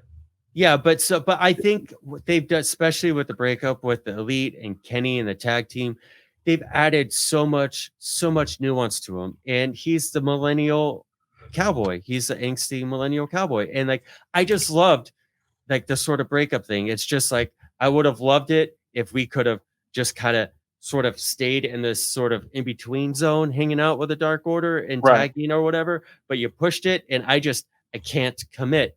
And there's something going on, but they're not spelling it out. And I just feel there's so much nuance to him. And I feel they're really loading the cannon for when. Look, they made him matter this week, which is more than I can say for the next 3 things that happened on this show. What were those things? Stink and Darby did their little thing. I love that. Cody versus Peter Avalon with a Jade distraction, and Mox versus Captain Caveman, Nick Comoroto, who's not a bad wrestler, but at the same time, these were 3 segments that did not matter in the grand scheme of things. They didn't really advance story that much to me. Even the Stink and Darby thing didn't advance. No, they set up it set up a match. Yay. It set up a match. That match has been set up for 3 weeks. Come on. It's been a super. Things been beating these guys up with baseball bats. Of course there has to be a match. I see the critique that the whole Sting thing has been super slow and it's or repetitive. But I also feel it's super stupid too. Come on, he comes out, he thanks the youngster, and then Taz busts in, and Taz has to be the whole segment once again. Sting said one line, Darby said one line, and the rest was glaring with face paint on and snow effect. Yeah, but they're making that from. I love Sting, and I feel though that they are making the choice to really bank off of that brooding Crow Sting version, and they're trying to, and they're working because Darby was doing that sort of thing too, And I because Darby is actually that kind of guy. Yeah. No, but so Steve on board, man, is not that kind of guy. But I also feel like it works better in a crowded arena. Maybe. Sting. So look, he's on the 50 million year or whatever 3-year swing with them. But I'm sure there'll be moments for him to pop a crowd. But I can't imagine, even for Sting fans, this week after week of him just coming out and barely doing anything is doing much for you. I got it when it was in WCW and you saw him in the rafters, and that was all you got for the whole show. And it happened 3 weeks in a row. And then all of a sudden, he comes down from the ceiling with the baseball bat in the middle of an important moment and causes some havoc. But it also was geared at him versus an entire faction, and it was a credible faction, and it was the biggest faction in all of wrestling at the time. Now he's coming in with a baseball bat and kind of saying some things and waving it around at Taz and his crew. Yeah, I don't know. I mean, I think at the end of the day, you and I have different opinions on it. I think a lot of the fans have different opinions. Look, in my opinion may change because I have vowed that if we actually win this poll at luchacentral.com/2020 awards, that as the best podcast from Lucha Central Podcast Network, that I will no longer on this show disparage Sting. That doesn't mean I'm going to say great stuff about him. I just won't say anything. I'll just say, and Sting was in the next segment, blah, blah, blah, and I'll just move on. But for right now, I'm disparaging the hell out of it because I thought that this segment stunk. I thought this was a complete waste of time. I think so. I mean, I love Sting, and I know you don't like him, but I think there are some similar things we could both say about how it's been super slow or repetitive and like what's really going on. But I think at the end of the day, especially with this match, there has to be a payoff. Darby has to look fucking awesome with it. Regardless, like they better at least do that because they've already ruined Cage in this whole thing. And if they try to swing the pendulum back and get Cage's heat back, that's even bigger waste at this point. At this point, they need to just keep jobbing Cage out in this whole segment and then get him out of this thing and put him in a program where he matters. Because if they try to turn it back around now and do a 50-50 booking thing, that's just going to make it worse. I don't know. That was a great match he had with Darby. It really the match was fine. But see, Cage kind of has the way they're positioning him. He has a bit of the ricochet issue where anytime he opens his mouth on camera, he just doesn't. It's not Taz though. He doesn't do himself any favors, And so, and also he's next to Ricky Starks. Like they just need to find the right spot for him and then let him get over. I mean, Impact did the same thing with him too, where they gave him a nice little push and then they just kind of, that's it. That's our Cage push. But Cage, everybody seems to do that, and he, like. Somebody needs to actually just let him really get over for like 4 months straight. Yeah, he does have. He's a great talent. He's a great wrestler. He's super fucking jacked, but he can move like the wind. I think it might be time for a rebrand for him. I know Lucha Underground had discussed it a few times. I know in Impact he had even discussed it himself. Like it might be time to rebrand the machine as something else. Yeah. I mean, we've seen him at shows where he just has. Like he has a great personality that people get drawn to. Like it's good, but it's not the character he's doing. Right. I was about to say, the thing he possibly suffers from is the fact that he is actually a nice guy. Yeah, it really. That's the thing. It's just murdering people because physically you look at him and go, yeah, he's going to murder people, and then he kind of does in the ring. But as soon as you start peeling off part of that layer, you kind of get the... but see, he's a guy that walks around the ring on the outside, and you still don't feel like you do with Ricky Banderas, Mil Muertes. Yeah, who is actually a really nice guy also. But dude, anytime he's in character, anytime he's in a wrestling event, and that event has not transpired yet, you just back the hell off for that guy. And he carries himself that way, and he does it on purpose. And then as soon as the night is over, afterwards, if it's signing T-shirts or trying to sell some merch or just hanging out, or you see him 3 days after an event, nicest guy in the world. Mm-hmm. But before and during an event, stay back. Because he is in that place, and maybe Cage needs a little bit of that. I don't know. Anyway, I wasn't a big fan of that. Byron thought it was all right. Cody versus Peter Avalon. I like Peter Avalon, but this match didn't really offer anything. Cody is purposely just trying to keep a little face time, but at the same time, he knows he's getting over with that other show right now. So I think that Cody is more than happy to take a little bit of a back seat, but also they brought Shaq and Jaden for this thing, so he kind of has an obligation. So that's going to be Cody's thing right now. He's going to do this little celebrity shine moment for Shaq, and we'll see what we get out of it. And hopefully what happens out of this entire thing is it propels Red Velvet a little bit. We'll see. The big Shaq needs a good rub. No one's ever heard of him. He needs to build up his repertoire. Yeah, he does not need a rub. I think Peter Avalon, though, I think he's great. But this whole angle of like Cody beating him in less than a minute and like him going, I don't think so, or whatever, like all of that is just none of that is really registering. And I also think, as great as Peter Avalon is at working and doing a character and this and that, he looks 130 pounds soaking wet, and you're up against Cody, who's put on 19 pounds of muscle since at some point in time. Avalon, he reminds me of this guy that wrestles in Japan sometimes. No, he doesn't. Looks like a flabby piece of crap. He doesn't. Who's got a Z in his name? What's his name? Neef. It doesn't matter. He doesn't. Neef, you're with me on this, right? Sucks. Zack Sabre. Oh, fuck you. You just found a really good moment that we had. Just if you can ever find it, but I would never suggest you go and pay them money for it, because obviously they're a creepy company. Daily Motion. Is Zack Sabre Jr. versus Angelico, Fight Club Pro. Okay, I'll watch it. It was just holds galore, and it was magical. I like stuff like that, which I'm going to talk about. It was like two eagles struggling in the mud. Justin's intimidated because he knows Zach will fold him up in an octopus hold. Oh, Jesus Christ, no! That guy would. I would just murder him immediately. He would I can't help it.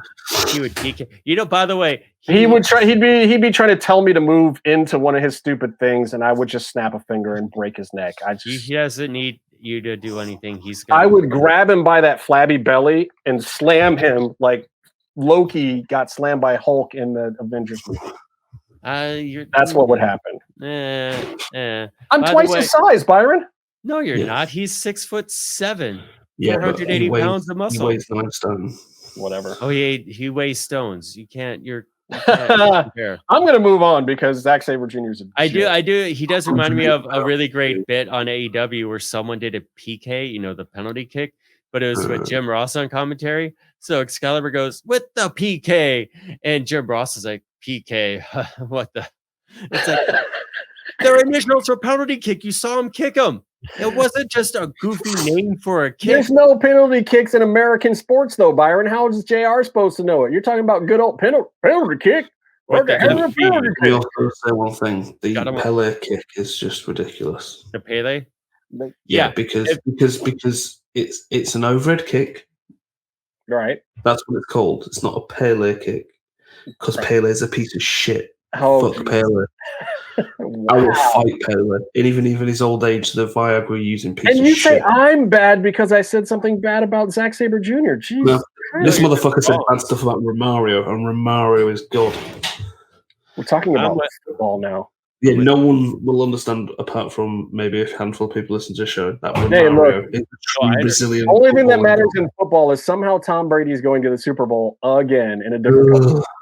And that's exactly the right opinion to have. I can't wait for it. I think it's so great. Look, and I love so many other guys on that team, but just to see Tom Brady get another chance, it's just like, can we just see somebody else do it? It's another chance of him losing, Justin. That's what you got to look at it like. Whatever. At this point, I hope he wins and then just goes home. Anyway, Eddie Kingston cut a promo on Archer with Jake the Snake. Look, I like Eddie Kingston. It was good. Bunny looked super pissed. And by the way, make sure you head all over to demonbunny.com, get some merch. My buddy Tony Lacasio will thank you for doing so because he helps them out with their merch for Rosemary and Allie over there. But Allie had great facial expressions. She sold it. She's great. Everyone in that faction is doing great stuff, and Eddie is just cutting great promos. And like Archer comes in and he's doing his Archer promo, and Eddie's like, "Oh, great with the biblical poetry." I thought that segment was fun. That was where the show started coming back. Then, of course, it led into the match we already talked about with Big Money Matt and that whole troop. Penelope Ford, I gotta ask, man. I get why they did this match. It made perfect sense. It moved the storyline forward. You wanted to kind of build into the Charles Taylor Butler thing. But good gracious, legit Layla Hirsch versus Penelope Ford was really off. And putting this on the big show, I understand that all the other characters needed to play peripherally around this, but I also think if that's the case, Layla was not the right call. Who's the girl who's in Dark Order? Why am I forgetting her name? Yeah, that's who she should have been. Yeah, that's who she should have been wrestling. They wanted the plucky. They wanted the plucky underdog babyface, and I think Penelope Ford has the character and the look, but she doesn't have the wrestling down so much. Well, and she needs somebody. She needs somebody to carry her a little bit. Right. She doesn't need a lot. She doesn't need a lot at all. Like, what was Abaddon doing right now? Like, bring her in for it. Something. I don't know. You don't want her to lose. They don't have enough talent. With like 20 people on the outside cheating, it's fine. You could have literally put anybody in that match because they're going to get their heat back immediately. Yeah, most of the match was just poorly timed. The ending, I think and there's people that legit Layla Hirsch could be wrestling too, but it ain't Penelope Ford. This was a bad look because it distracted from the storyline that they were pushing. It was a bad call. Yeah. At the end of the day, the match was just for the promo at the end. So like, don't try to do too much. And I guess, and they shouldn't have done this with a commercial break. And also, the picture-in-picture thing, like when Penelope Ford was actually at her best in this whole match, and clearly she's the one that they're trying to put over a little bit here, it was all during the picture-in-picture. Like, who is making these decisions? It was a total waste. You let Layla Hirsch get out all of her offense and look terrible doing it first, go to commercial, play out all the best bits, and Penelope doing some cool spots, then come back and have it just be a bunch of schmozzy stuff with all the extra characters, with Penelope sloppily getting the whatever. I was over that one. Anyway, Good Brothers and Omega with Callis come out, work over Penta. Penta's still nursing some injuries, so this made sense storyline wise that they were going to work him over in the back to lead to this other thing. So we're going to get Mox, Pac, and Phoenix versus Good Brothers and Omega at Beach Bash. I like that. So it's not Death Triangle, it's Mox Triangle. I think that's interesting. Bash at the beach. I think it's really interesting. And also you got to wonder how Mox is going to play with people because Pac is a son of a bitch bastard, so at some point he might, if Mox gets feeling a little too good, Pac might slap him in the face. Yeah, you never know. Then you ended the show with the match that everyone was talking about. It was a good match. Sammy Guevara looks like a freaking $1 million these days. I thought they used every character the right way. If Casey was here right now, he would be very upset about Santana and Ortiz not winning this and the way that they were treated. But I think I think this is actually good for them storyline wise, because if they won, then what happens? They just put them back in the tag division and it's nothing special. The fact that now they get to be disgruntled and you can break them off and have a reason, or you can have them feuding within it. I think it actually gives them more rub and more shine that they didn't win here. We have MJF and Jericho winning. I think that is absolutely the right storyline. Look, is it going to lead to you seeing a bunch of great wrestling? Probably not. But AEW has proven one thing. They can do great wrestling all day. What they can't do is great stories, and they need this to be a good story. I thought it was one of the most fire matches on the show. Yeah, it was great. I still think that the Private Party woman's better. But they definitely went all out. I do think it was funny how at the end, like you're looking at the clock and it's like, for me, I'm watching East Coast, so it starts at 5 and I see it turn 7. I'm like, the hour's up, man. And then it's a super kick spot. And Aubrey's like trying to like tell someone they're going to turn the cameras off. And then she has to duck a super kick. Aubrey's great, by the way. She has really learned her craft so much in the last year. Well, here's all you really need to know about her. You don't need to know a thing about her pedigree or what she's ever done or how she's doing. You need to know that right away, Jericho, the top guy who has all the experience in the world and can get whatever he wants, first worked with her at the beginning and then only works matches with her. Yeah. That is the sign, And I think also Rick Knox has passed along and got a lot of great stuff to her. I just hope that he passes along to her how to not break your arm every 3 weeks, because Rick has spent more time in a cast in the last 5 years than any other ref in the business. The dude, which is great because he takes bumps, like Rick will take a bump, but he is a really, really flimsy human being. And the guy is made of, paper and gummy worms or something, because he bends all sorts of directions and then something breaks. It's really sad.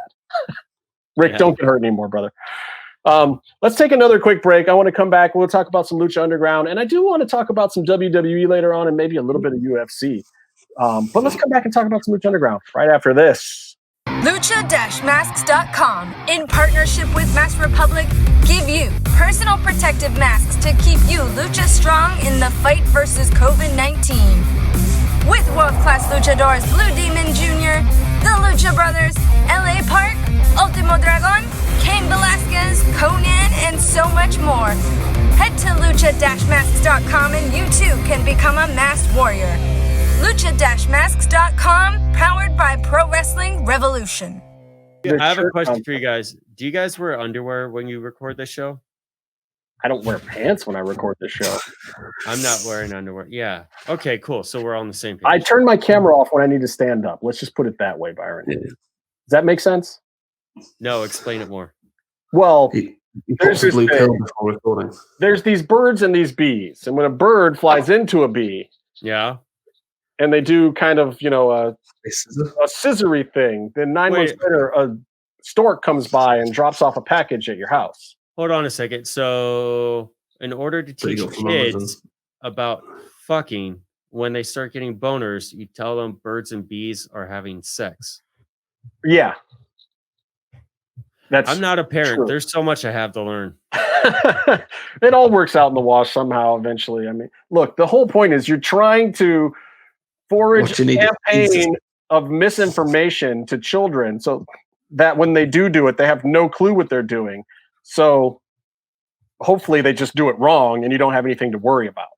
Yeah. Because they're going to try to do something anyway. So you really just want to completely confuse them. You're like, here's how you're like completely even more.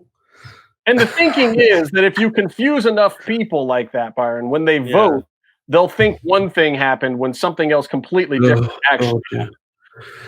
We're the most topical show all time. Wait, we're not on, are we? We're not. I think we're back. Okay, let's. And we're back. We've all had a fruit cup and a yogurt, and we did some things, and now we're back. Let's talk about Lucha Underground Season 1, Episode 35. Oh, yeah. This episode should be called Jesus, How Long Is This Season?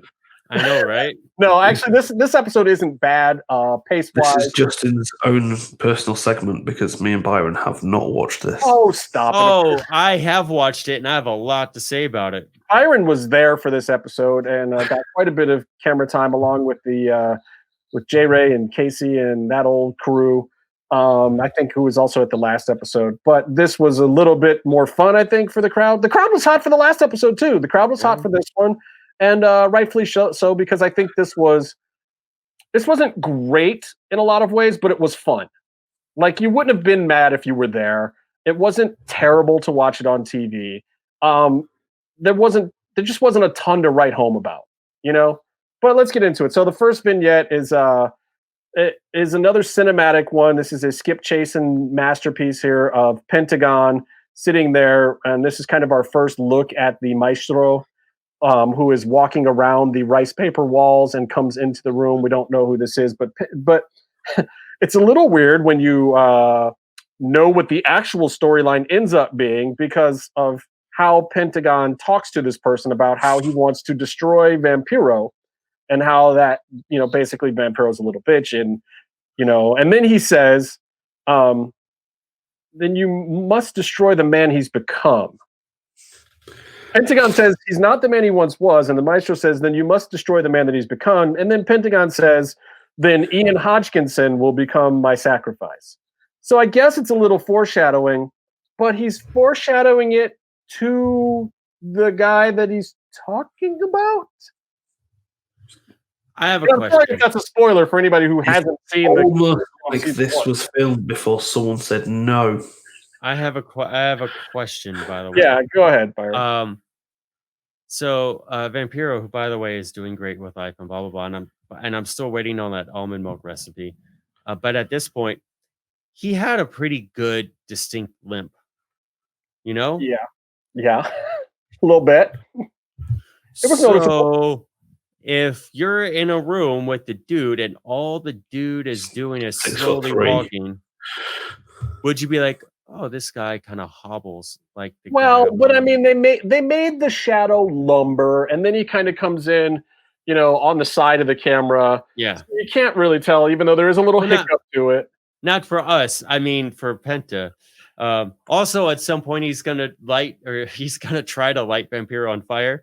Yeah. And I just, that would be phenomenal. Then you have a segment where he's just wearing like a Febreze pine tree or something to try and get the burn smells off of him. Here's one of the things about Lucha Underground. I wasn't at this one, but Byron, could you smell the gasoline at this one? Because I know at other times when they have done pouring of gasoline, the whole place smelled like gasoline. I don't know if it's gimmick or what. Okay, Marty the Moth Martinez. I think he always used gasoline, even if he wasn't doing a gasoline spot. He just seems like a guy who would have it nearby. He just has a can of gasoline nearby, even though he flew in an Uber to the place. He's still got a can of gasoline. He's like, I might want to light someone on fire. Oh my god! Don't want to rule it out. Well, we'll get to the gas. I don't think it smelled. No, but it doesn't matter.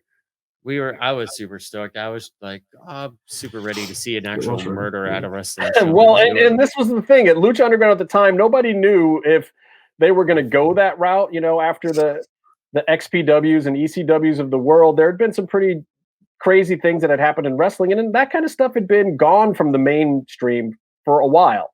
So nobody really knew at this time. So it was kind of interesting. But this segment, kudos to Skip Chasen, because it just looks glorious. Every time that Penta is sitting in this dojo, pre-Fuck Dungeon dojo, this is just regular dojo action. I think it just looks great. It's a little bit of a homage to some of the Kurosawa films out there. I think that, by this point in time, Skip was going more Kurosawa with Penta and more Bruce Lee with Drago. I don't know. It looked great. Yeah. So yes, it is, Byron. But we'll get to that in a minute. So anyway, this was just the first vignette. This was just kicking off the show. We started off cold with some hot Pentagon stuff with the Maestro. The first match is the Mac, and from the 559, they call him Cage. This is when we get the full Melissa. This was the first full Melissa intro. She was smiling. She was blushing. I don't think anyone knew that there was anything going on, and I don't even know if anything was going on yet at this time. By the end of season 1, were they already a thing? Yes. Do we know?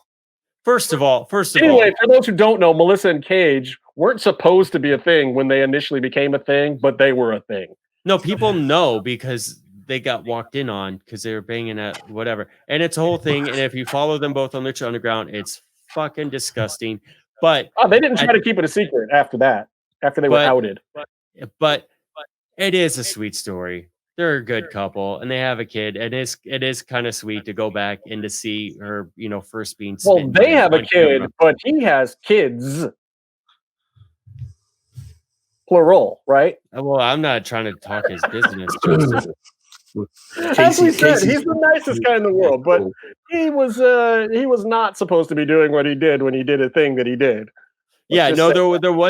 Wasn't there something like because they also had him and Melissa had a couple in and outs, as well as him and his ex-wife were like, whatever. I'm not here to gossip. That's for Casey. Oh, come on. It's a show about Lucha Underground. All that's left is gossip, Byron. Who cares? Well, as the most I can remember, we really got to get Casey on. So just tweet him for the specifics. We'll make Casey talk about it at some point. But this was for sure the first time she did from the 559. They call him Cage.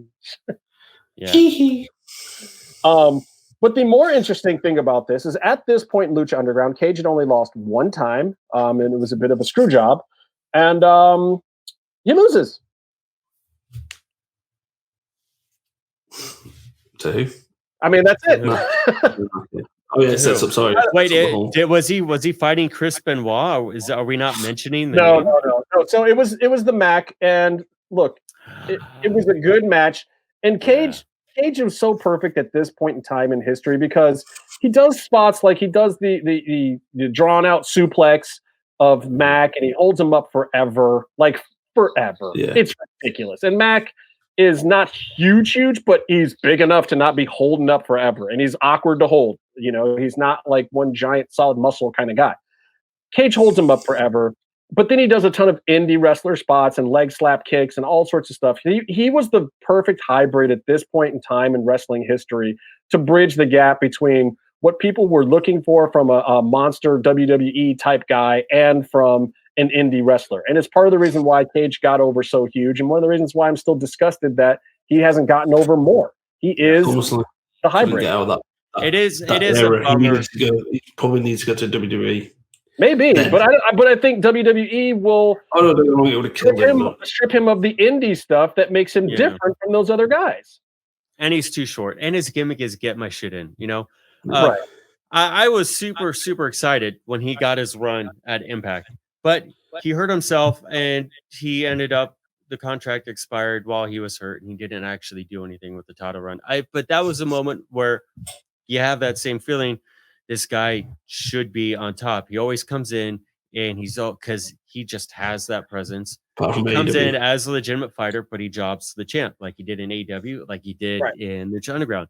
When is he going to actually be put over himself? Because he's a great Hogan villain, you know? Well, and here and in this match, he loses to Willie Mack. It's not 100% clean. Willie steals it with like a schoolboy Broken Arrow kind of combination hybrid pin, which was cool. And Willie deserved to get his heat here too, which is great. I liked Willie going over here, but at the same time, it is another one of these moments in the history of Cage where you're just like, oh snap. They haven't done anything with the Mac at Lucha Underground at all. They had him job out in the locker room a couple times and get beat up and taken out of matches. They literally have done nothing with him. And all of a sudden he's got, you know, a win over Cage, who had been positioned as like one of the top guys. Like he looked like he should beat Puma when he first came in. Right. And Cage's own and Mac's own cousin was like, "You're a bitch. I don't want to be with. I don't want to be your cousin anymore." So great for Willie Mack here. Not the greatest for Cage, but also great for everyone because these two guys in the ring together is not ever a bad thing. So that was fun. The next vignette, Katrina ghosts in on Son of Havoc with a message that soon the Disciples of Death will be after his gold because he's holding his belt. But tonight, Death himself is after you. And then Evie comes in with a big old back off bitch. Katrina ghosts out right as Evie's coming at her. And somehow it leaves Son of Havoc and Ivelisse lying on the floor on top of each other. And Helico walks in and says, "Oh God, please don't tell me you guys are getting back together," in his weird South African Dutch accent. And they both just shut up. I do feel like that would be super annoying if they got back together and you had to hang out with them. Well, but I mean, look, the segment was kind of well done and funny, and it ended with, you know, cleavage in beard. So, you know, hey, look, better than the creepy stuff they did with Angelico and Evie early on. Yeah. This is a big improvement. Like, if you're going to sexualize Lucha Underground at all, way better to do it this way than the other way. This is much better. I also love the Evie Katrina angle storyline between the two of them. And it's building right here. I love it. But it's just funny to me because I mean, it's not funny. Is it funny because they tried it 3 times and they could never get it to happen? Because they tried it so many times and it got dropped because of like injury and stuff. And at some point they're just like, fuck it. Like segment 1, taping 1. If Ivelisse comes out or Katrina comes out, one of them, I forget. And it's like, I'm gonna fight you at Ultima Lucha this season. Yeah. Right? Yeah. And we're like, oh, they're doing it. First segment, first episode, whatever. Like they just did it right off the bat. Like we're done. Like, and then didn't touch it the entire season. No. was that season 2, season 3? That was 3 or 4. I was 3, I think. Yeah, I think it was 3 because there was 2 ankle breaks. Yeah, it was hilarious, and it is what it is. But anyway, so we come back from the break and we get this Vampiro interview with Pentagon, which is great. You know, at first I thought this was going to be another one of those Puma interviews where Vampiro does all of the talking. And at first Vamp is like, look, my time has come and gone. You know, I'm sorry I got into your business, Pentagon. I shouldn't have done that. I know how it is, you know. And then the best line, okay, then Penta actually starts cutting back his promo. And Penta can actually cut fire promos, by the way. They just have to be in Spanish. But this was a good promo. And, you know, Penta's saying, like, we're both alike. We both like pain and aggression. But are you Vampiro that we all know, or are you just a coward? And then Vampiro's like, no, it's just me and my daughter now, man. And, like, I got 32 world championships. He says that, by the way. I have followed a lot of Vampiro's career, and I can't say that I specifically know of all 32. I remember like 2, but the other 30 I'm a little foggy on Vamp World Championships. I'll have to go and look that up. But he says he had 32 World Championships, and he's not a coward. Penta, of course, tells him he's weak and pathetic, and he is Pentagon Jr., and he has zero fear, because that's how he ends promos. It's such a basic statement off of a t-shirt we all wore 20 years ago, and when he says it, it's the coolest shit. He just said, I mean, and he doesn't, like, he says it in broken Spanish to boot, because the way he actually, the actual translation is, I Pentagon Jr., zero fear. Yeah. But and that everyone translates loved to, it. I am Pentagon Jr. and I have zero fear. But Yo soy Pentagon Jr. y cero miedo. Yeah. I get it. Yeah, that's it. I zero fears, and what he says half the time. Anyway, but now his name is also the same sort of thing. He's Penta the Zero Fear. Yeah, Penta Zero Fear. Whatever. It doesn't matter. Fear. And he's probably laughing at all of us because he's just like, it's barely even Spanish. This is hilarious. I can't believe I got this gimmick over.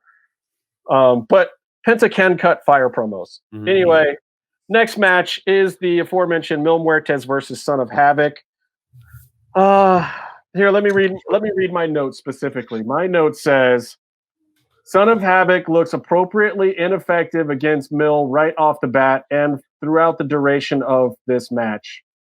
Banderas, Ricky Macias, Banderas, Mil Muertes guy. Choke, I wrote all of that down. Choke throws him right out of the ring for his efforts. And then we finally get to the cool stuff where we get the very first real bowling alley spot where Mil Muertes, and unannounced to pretty much everyone, one of the reasons why we have always said stay the hell out of his way. Ricky loses his shit in there sometimes.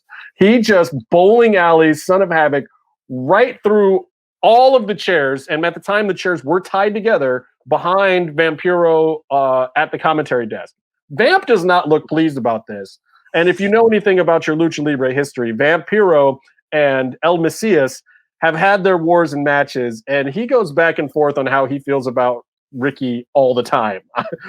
He did not look pleased with him in this moment at all. Vamp was not trying to do commentary anymore. Left striker completely on his own. Havoc is sitting there tangled up in chairs like, what just happened? I don't know if it was a shoot or a work or what's going on. And Mil is smiling his ass off. And so sadistic, because I think he was just like, oh, whoops, my bad, dude. I don't think it was planned to go down like that at all. Plus, he threw him over the first row of chairs. So there's still chairs in the way. Yeah. Son of Havoc doesn't know how to get out of there. Vampiro's just staring at the whole thing. The whole thing is Trina's trying to figure out when she's supposed to do her spot. Everything is and that's when I was like, okay, this match is actually really fun. I gotta give a shout out in the middle of all this, talking about how cool he is. Tune into MLW to see Mil Muertes. He's so badass, and he's looking badass on that show, and he's back. If you miss him from the show, he's there, and he's in full Lucha Underground gimmick with Selena De La Renta. Yeah, and he's got Selena as his new Katrina, and she's good at it. So fucking check it out. He's probably going to start murdering their talent now. I hope so. If not, they have made a mistake. And maybe, who knows, maybe Roosh will show up there. Maybe, Roosh could show up at MLW, and that would be super fun if you got some Mil Muertes Roosh stuff there. Though I I honestly, I don't dislike MLW, but I feel like when I see guys like Mil Muertes, they're like, man, it's beneath him. I would love to see him someplace else, but also there's not room for him on a card like AEW or some of these other places. Like maybe Impact, but there's not a lot of room for him in what he does in these places. But what he does is great. It hasn't lost a step. The guy's awesome. Yeah. So storyline wise, Katrina tries to push up on Angelico, which is kind of a funny moment because that, and the crowd popped for that. And then of course Evie gets in the way of that. And you think that Evie's about to take it to Katrina, but the disciples of death pop up behind Angelico and take him out. And then all of a sudden, Katrina's like just rape choking Evie. It's just mean. Like it's inappropriate what she does to her. Well, that's why I said it that way, because it was totally inappropriate. Did you see what I mean? She just pushed her on the ground and put the hand and it was mean. Can't do my girl Evie like that. I'm going to refrain from talking about the rest of the segment. But it shows that Katrina, don't forget, people forget, and people forgot all the time in Lucha Underground. They started to see Katrina as just a valet. Don't forget, as Maxine, she did wrestle. She has had some great matches. She can handle herself. She's in great shape. I don't mean that in the Byron kind of way. I mean, like, the girl is actually strong and can get around and doesn't even gas that fast. Like, she's not like a ring technician by any stretch of the imagination, because she just simply didn't have enough time in the ring. And I don't think she cared one way or the other. But she can handle herself just fine. And you could kind of see it in that moment. And it was like, oh snap, I actually do want to see Katrina versus Ivelisse. At first it seemed like a complete mismatch, but also Evie was in the cast at this point in time, so it was just kind of funny. And then Mil in the ring with all this commotion going on, Freight trains the hell out of Son of Havoc, Flatliner, and at least he gets a lick of death on the beard. Like, she got all beard. And it was funny too, because Katrina's like holding his face, trying to find a spot on this dude where she can even credibly give him a lick of death. And she just is like, whatever. And just right up the beard and across the mask. And it was just all, she had to have been doing this for like 3 hours, peeling stuff out of her mouth. It was terrible. I have a question. Everyone has a spear, as a finish. Would you call Mil Muertes' spear a spear? I call it a freight train. It's a freight train. I mean, first of all, it is a shoot. It is not worked at all. He does not wait for you to position yourself. He does not wait for you to throw yourself back into it. He leaves his feet. He leaves his feet early, and he goes fast, and he goes through you. I mean, and you can tell that it's legit because of the fact that Son of Havoc in this one doesn't even go straight back. When Mil hits him, he hits him so hard and just goes through him that it pushes him off to the side, because he doesn't hit him in the middle. He's trying not to kill him. And if he hit him in the middle, he would have been dead. He would have just died. It's not a pounce. It's not a spear. This is a freight train. He goes, comes right through you. He collides with you, and you go flying off to the side. And it was amazing. Because let's be honest, the all spears are shit. Except this one. No, so we can't even call it a spear because it's not. Why the fuck is Edge, a 6'5", 175-pound wrestler, doing a goddamn spear? He looks like he hurts his shoulder. He does. Because he has hurt his shoulder doing it. Like, oh, your abs are too hard on my frail body. I ran into it too hard. He hurt himself when he was tagging with Edge and Gangrel back in the day doing it. I mean, it was that bad. He should. Who has almost like where he was. You see some people, they do it. They run into people and then they pick them up and put them into a corner. Yeah. That's how he always looked like he was doing it. It's hilarious because he literally run into the middle and then they'd fall over. It's like, oh my god, piss off. Well, he did get better at the dart of it, but look, you take too many of these real ones from Mil Muertes, and that's not a good thing either. Because them junks will break your ribs, and you'll have all kinds of people on your roster sitting out. Like, I don't know if you want to allow that either. I don't know. And if you want to do a rugby tackle, you basically have to be built like me. Yeah. Shoulders. You have to have meat. Meat, period. Let's see, what happened next? Oh, Tejano cut a promo, mostly in English too. Very, very good promo. And the funny thing is, Tejano, he had a big run in AAA shortly before this, and he had cut a few promos, but they didn't have a lot of fire. And something about this we talk about this all the time, and this is what we were talking about last week that Red Velvet has to do. When you get the mic and they're going to give you a shot, don't blow it. And this is Tejano. And the reason why this is Tejano not blowing it. This is the reason why you see more of Tejano later. Because they gave him an opportunity the week before. They're giving him an opportunity here. He grabbed the mic. He worked really hard on it. He cut the promo in English, even though they told him he didn't have to. He went into Spanish a little bit, but it was great. It was perfect. It was exactly what this show should have been more often at this point in time. And he pulled it off. And, he cuts the promo on Chavo and says, I'm Mexico. I'm coming to get you, Chavo, and this, that, and the other thing. They had to swerve it. So Blue Demon comes out because Chavo was legit hurt at the time. And this is a really weird way to do it, but they did a really soft Blue Demon heel turn here. Exactly like we were talking about earlier, this is what I'm talking about when you get a heel turn. He comes in and cleans house from the crew trying to beat up Tejano, but doesn't actually touch any of them. Then they slide him a chair, acting like they're coming in. Then they put the chair in the ring. And then Blue Demon picks it up and starts threatening the crew with it, and then obviously turns and hits Tejano with it for a heel turn. Yeah. I mean, we all hated Blue Demon to begin with, so it wasn't hard to heel him out. They could have just had Dario walk out and been like, hey, guys, Blue Demon's a bad guy now. And it would have been equally as effective as whatever this nonsense was. And I just hated it because it took so much away from Tejano and the fact that he did a great job. But then Blue Demon, does his... You're not Mexico. I'm Mexico. You don't need to fight. I don't need you to fight my battles with Chavo. So now at Ultima Lucha, you have me instead. That's the moral of the story. So our final match, our headlining match for this episode, Johnny Mundo and Alberto del Patronio. So whatever his name was in this ADR, Alberto El Patron, were tasked with finding teams for an Atomicos match. And surprisingly, Lucha Underground actually made this feel a little bit like an Atomicos match, which I want to talk about a little bit more in a second because I think it's more relevant than the actual match itself. But you had ADR and his team was Drago, Aerostar, good choices, and Sexy Star. Babyface team. Who? Technicos. The Technicos team. Sexy Star. Then that was versus Johnny Mundo, who chose for his team Jack Evans, great choice. Superfly, decent choice. And Hernandez, also a good choice. Would you think that this isn't the beginning of Worldwide Underground? Yes, it actually is to me. And it's funny too, because Jack comes out and immediately Mundo tags out to Jack to heal himself out from facing ADR.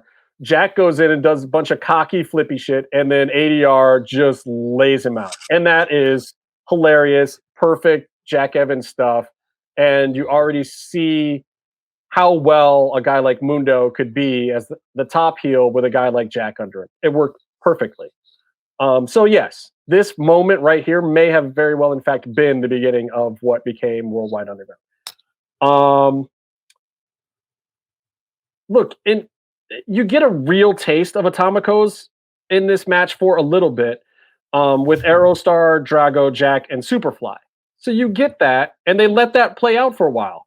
And then the whole thing breaks down into some kind of nonsense. But here's where what I wish Lucha Underground would have done right here. This is where they had an opportunity, and I'm sure Conan was probably backstage, and Chavo may have even been asking for it, or maybe not, because Chavo is more of a WWE guy, realistically. But they could have done something more like real Atomicos matches with some Atomicos rules, because in Mexico, if you're not familiar, Atomicos matches a lot of times have different rules where sometimes it's whoever, a guy gets a fall and he's out of the match, but the match keeps going. And sometimes you have to pin the captain to win, the captain of one of the Atomicos teams, or you have to pin two guys off of a team, or it's a 2 out of 3 falls thing. There's always like these further stipulations. Yeah. And no tags, right? Yeah, no tags at all. But there's no tags in Mexican, real Mexican Lucha Libre. And nowadays, it's not even like that. Lucha Libre has now adopted so many more American and Japanese rules that, the way it used to be is unless they said that it was that kind of match, American style tag match, then it was these kind of rules. And a lot of Atomicos matches traditionally too would be, one Technico on a team, and then you'd have an Exotico, a woman, and a mini.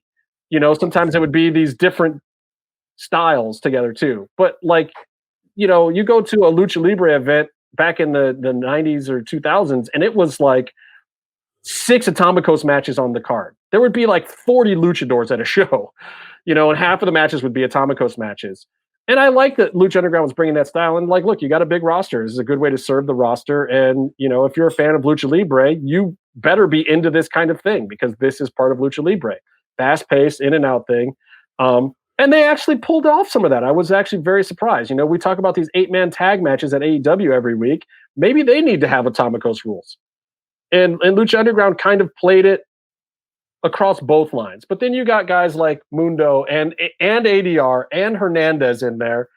And they wanted to work it more like a WWE style. All 3 of them. And they did.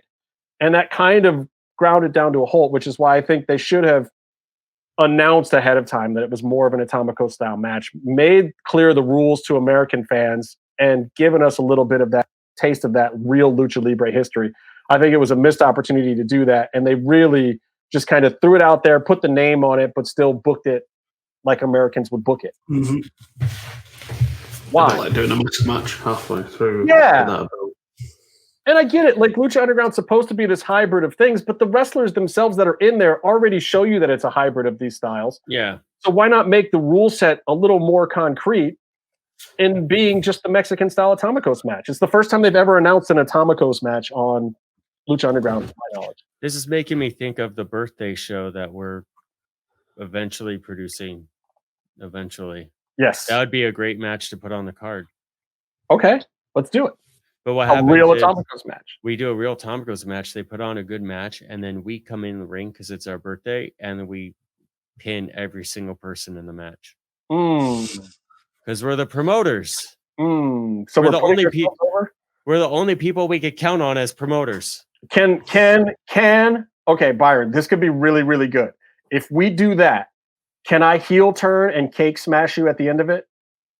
Yeah, I mean, the thing is, I'm counting calories now, and I'm cutting out bread and sugar and stuff. So I'm going to take the cake, aren't I? If someone puts cake in my mouth, I guess I have to eat it, though. I'm trying to do you a favor. Yeah. And then once you have the cake all over your face and you think the gag is over and you're all blind or whatever, that's when I have Ricky Banderas run in and freight train spear you.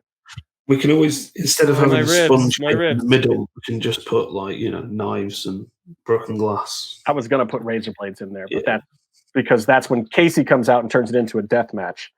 Because that's when Casey. Casey comes out and he's like, "Hey, Ricky, before you do something, can I glue thumbtacks to your shoulders?" Legion of Doom shoulder pad. Yeah, and then he'll spear me. By the way, Ricky Medeiros is awesome, and I know people like to cast wrestlers in their short films and stuff in their web series. You should hit him up. He has the time and the interest, and that as you've heard us talk about, he has the presence. You get him on camera, people are going to be scared. So put him in your romantic comedy. Who's me, Byron? Am I using this? Did I do this wrong? Yeah. I did this wrong again? Oh my God. It's amazing. Hold on. Let me see if I can switch it mid-show and make it sound better. This will be so hilarious. Byron is telling me I used the wrong microphone again. Now let's switch to this and see if it's... At least we don't have a cat purring anymore. Welcome to another edition of Mats and Mayhem. That's totally better, isn't it? God, I am a bonehead. I am such an idiot. I apologize for the entire first half of the show. So here's what we're going to do.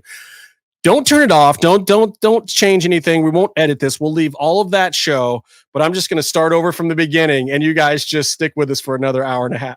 I'm kidding.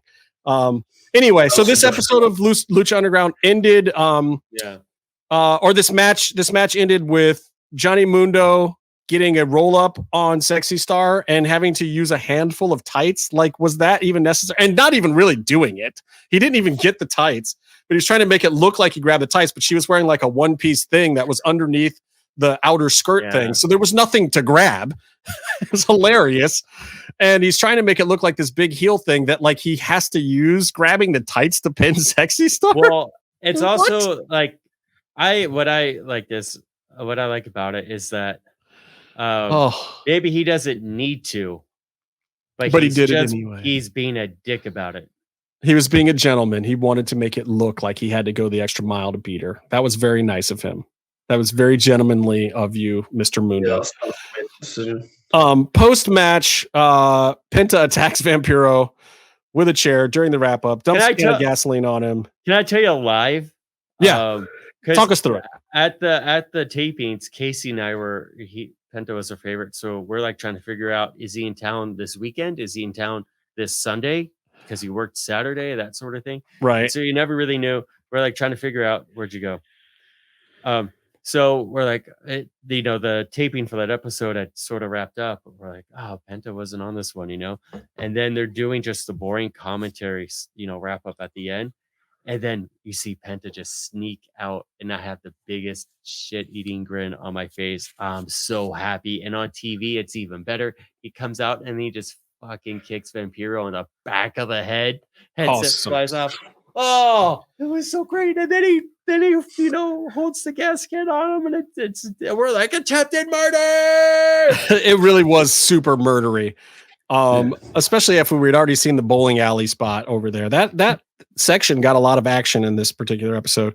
And storyline moved forward, and it was a hot story. It was the story at the time. If you don't accept, the whole world's going to see me burn you as a sacrifice to my master. Because I am Pentagon Jr. and I have zero fear. Or because Pentagon, I zero fear. Or whatever he actually said.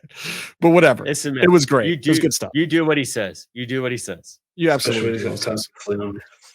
Look, that's it. We got through a whole a Lucha Underground thing. So we'll be right back. I got a couple other things I want to go through. I want to talk about some of the bizarre things happening in the UFC this week in Abu Dhabi. So we'll be right back. If you're listening to this and you haven't visited luchacentral.com, it's time to do it. Luchacentral.com is the online home for Lucha Libre, where you can get all of the top news in English and in Spanish. Find the best curated video content and original content not seen anywhere else. Find when Lucha Libre events would be happening in your area.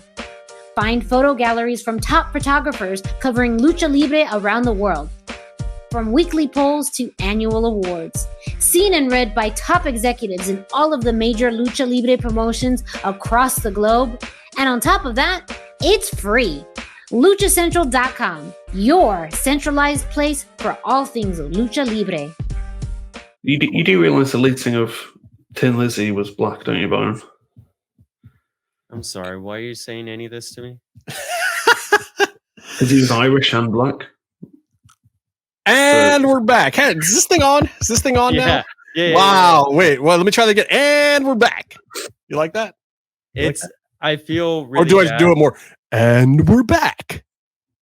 Wow. Wow. I feel bad that I didn't spot that off the top to tell you, because it still sounded good. I've been in the mountains for a few days, so also like. Well, why didn't you just? Oh my God, Byron! See, look. So the whole time you guys were listening to this little microphone thing here on my headphones instead of this badass thing over here. Anyway, part of me was happy as producer of the show that I was having the best audio on the show. You probably were. Anyway, it just reminds me. When I was in radio a long time ago, I used to actually do radio. I was the voice of Sunday at the Richfield Coliseum. 30,000 tons of mud. You'll pay for the only seat, but you'll only use the edge. If Casey was here, he would make that sexual related. I'm sure. Well, it clearly is. I used to do that stuff. But so on air, like I would do PA, whatever, underling stuff at the big classic rock radio station. But then on the weekends, they had a sister AM station where I would be the producer and kind of an on-air talent for a home and garden show with this married couple or whatever. And it was hilarious. I would field the phone calls and I would do the, hey, John, over on line 3, we've got Kip over in Alberta, and he's got a really interesting question about those petunias. You want to hear what Kip's got to say? So that was like my job. But they wanted me to be Irish. They wanted me to have an Irish name. They were like, you've got a great radio voice, kid, but we really think your name should be like O'Connell or, Dutch McMartin or something. And I was just like, what? Really? That's really? And they're like, yeah, all those Irish names that you hear in radio, none of those people are Irish. And I'm like, but first of all, I actually am a quarter Irish. And second of all, I don't look it at all. And that's stupid. Like, what's wrong with Justin Harvey? That's a radio-ish name, right? They didn't like that. So it is a very white name. Yeah, but is Dutch McConnell better? McMillan or O'Donnelly or whatever they wanted me to be? The outlaw, L.A. McGillicuddy. Yeah, I mean, it's entertainment industry is so duplicitous and weird. They were like, look, no one's ever going to see you. We just need you to have this Irishy name because home and gardening numbers will pop. Like we had a 2 in the Arbitron ratings. It was. How do you actually say that? So someone's name is Oisin. Oing. Oh. And it's like, do you know the name Siobhan? Spell it. Siobhan. SHIOBHAN. Siobhan. He knows, but it should be CHE. You know what I mean? Yeah. What the fuck? Sioban. Sioban. Yeah. I have a question, Justin. As this producer, and they would bring you on the show, would they bring you on and just make fun of you? And that's why they're like, this would be more believable if you were Irish? No, I actually made fun of them most of the time, but they didn't really realize it because I would just turn on my mic and chime in with things like, yeah, every rose really does have its thorn, John. I'm so glad we learned that today. They don't have a thorn. Thorns. Roses don't have thorns. Why do you say that? The roses I grew up with had prickly things on the side of them. Yeah, they're not thorns. What are they? I can't remember. Shark fin. Wait, you're gonna stop. You stopped the show for a great piece of information. We're actually interested and excited about it, and then you do that to us, Meef? Google it. Google. Meef. Oh, please Google it. I'm gonna go to another bizarre story. Meef. So a year ago. Hold on, Meef. What? Fuck you. You guys are terrible. Look, I got to go to this really bizarre story. Lots of fun, interesting things have happened with UFC recently, but nothing more bizarre and more fun than a friend of my other show from the NFL, Atman Azatar. He's a great fighter. He's one of Ali Al-Abziz's guys. And, when I had a bunch of those UFC guys come on my NFL thing last year, with Justin Gaethje and Kamaru Usman and whatever, they brought Atman along. And Atman thought he was just going to play the side. I was like, no, dude, I'm going to put you on TV. Like, let you talk. And he loved it. He had such a blast because he's a young up-and-coming guy. But also not the sharpest knife in the drawer. This bonehead, and I can call him that, hopefully he's not in the country because he is a scary, scary man physically. Zack Sabre Jr. not afraid of. Atman, afraid. Anyway, but he cuts his wristband, gives it to some other guy, and then this guy breaks into the super secure, facility that UFC has basically rented out the whole island, this whole place in Abu Dhabi. And he breaks in, basically. He uses this wristband to get in, scales a bunch of walls, goes totally Spider-Man with this duffel bag. And there's even some video footage of him running around and leaping walls and all sorts of craziness. And he deposits this bag in Atman's room. I don't know what he was smuggling in or what he was trying to do, but Dana White fires Atman on the spot. He is out of the UFC, out of his fight, which was great because his opponent then got another guy who had lost his opponent to a guy who blew making weight by a million miles. So it all worked out in the end, but it was just the weirdest, most bizarre story. And like this COVID age, like they're trying to protect these athletes. They were one of the few sports to figure out how to get up and off the ground pretty dang safely, and detect any signs of COVID before people got in. And then this bonehead gives somebody his pass to basically run in. But here's the other thing. He could have registered on his list as part of his entourage, unless he's bringing in something illicit, smuggling in drugs or women, or who knows what was in that bag. I have no idea. Was in the bag. My question was, because I'm not on the up and up with names, when I saw the Dana video and a friend sent it to me, I'm like, is this the Pokemon fighter? Did he forget his Pokemon ball and his buddy had to bring it in for the fight? I don't know what was in the bag. That would actually be a good assumption for any casual fan. That's pretty good. So I've got it here for you, right? Prickles are because they are extensions of the plant's outer covering.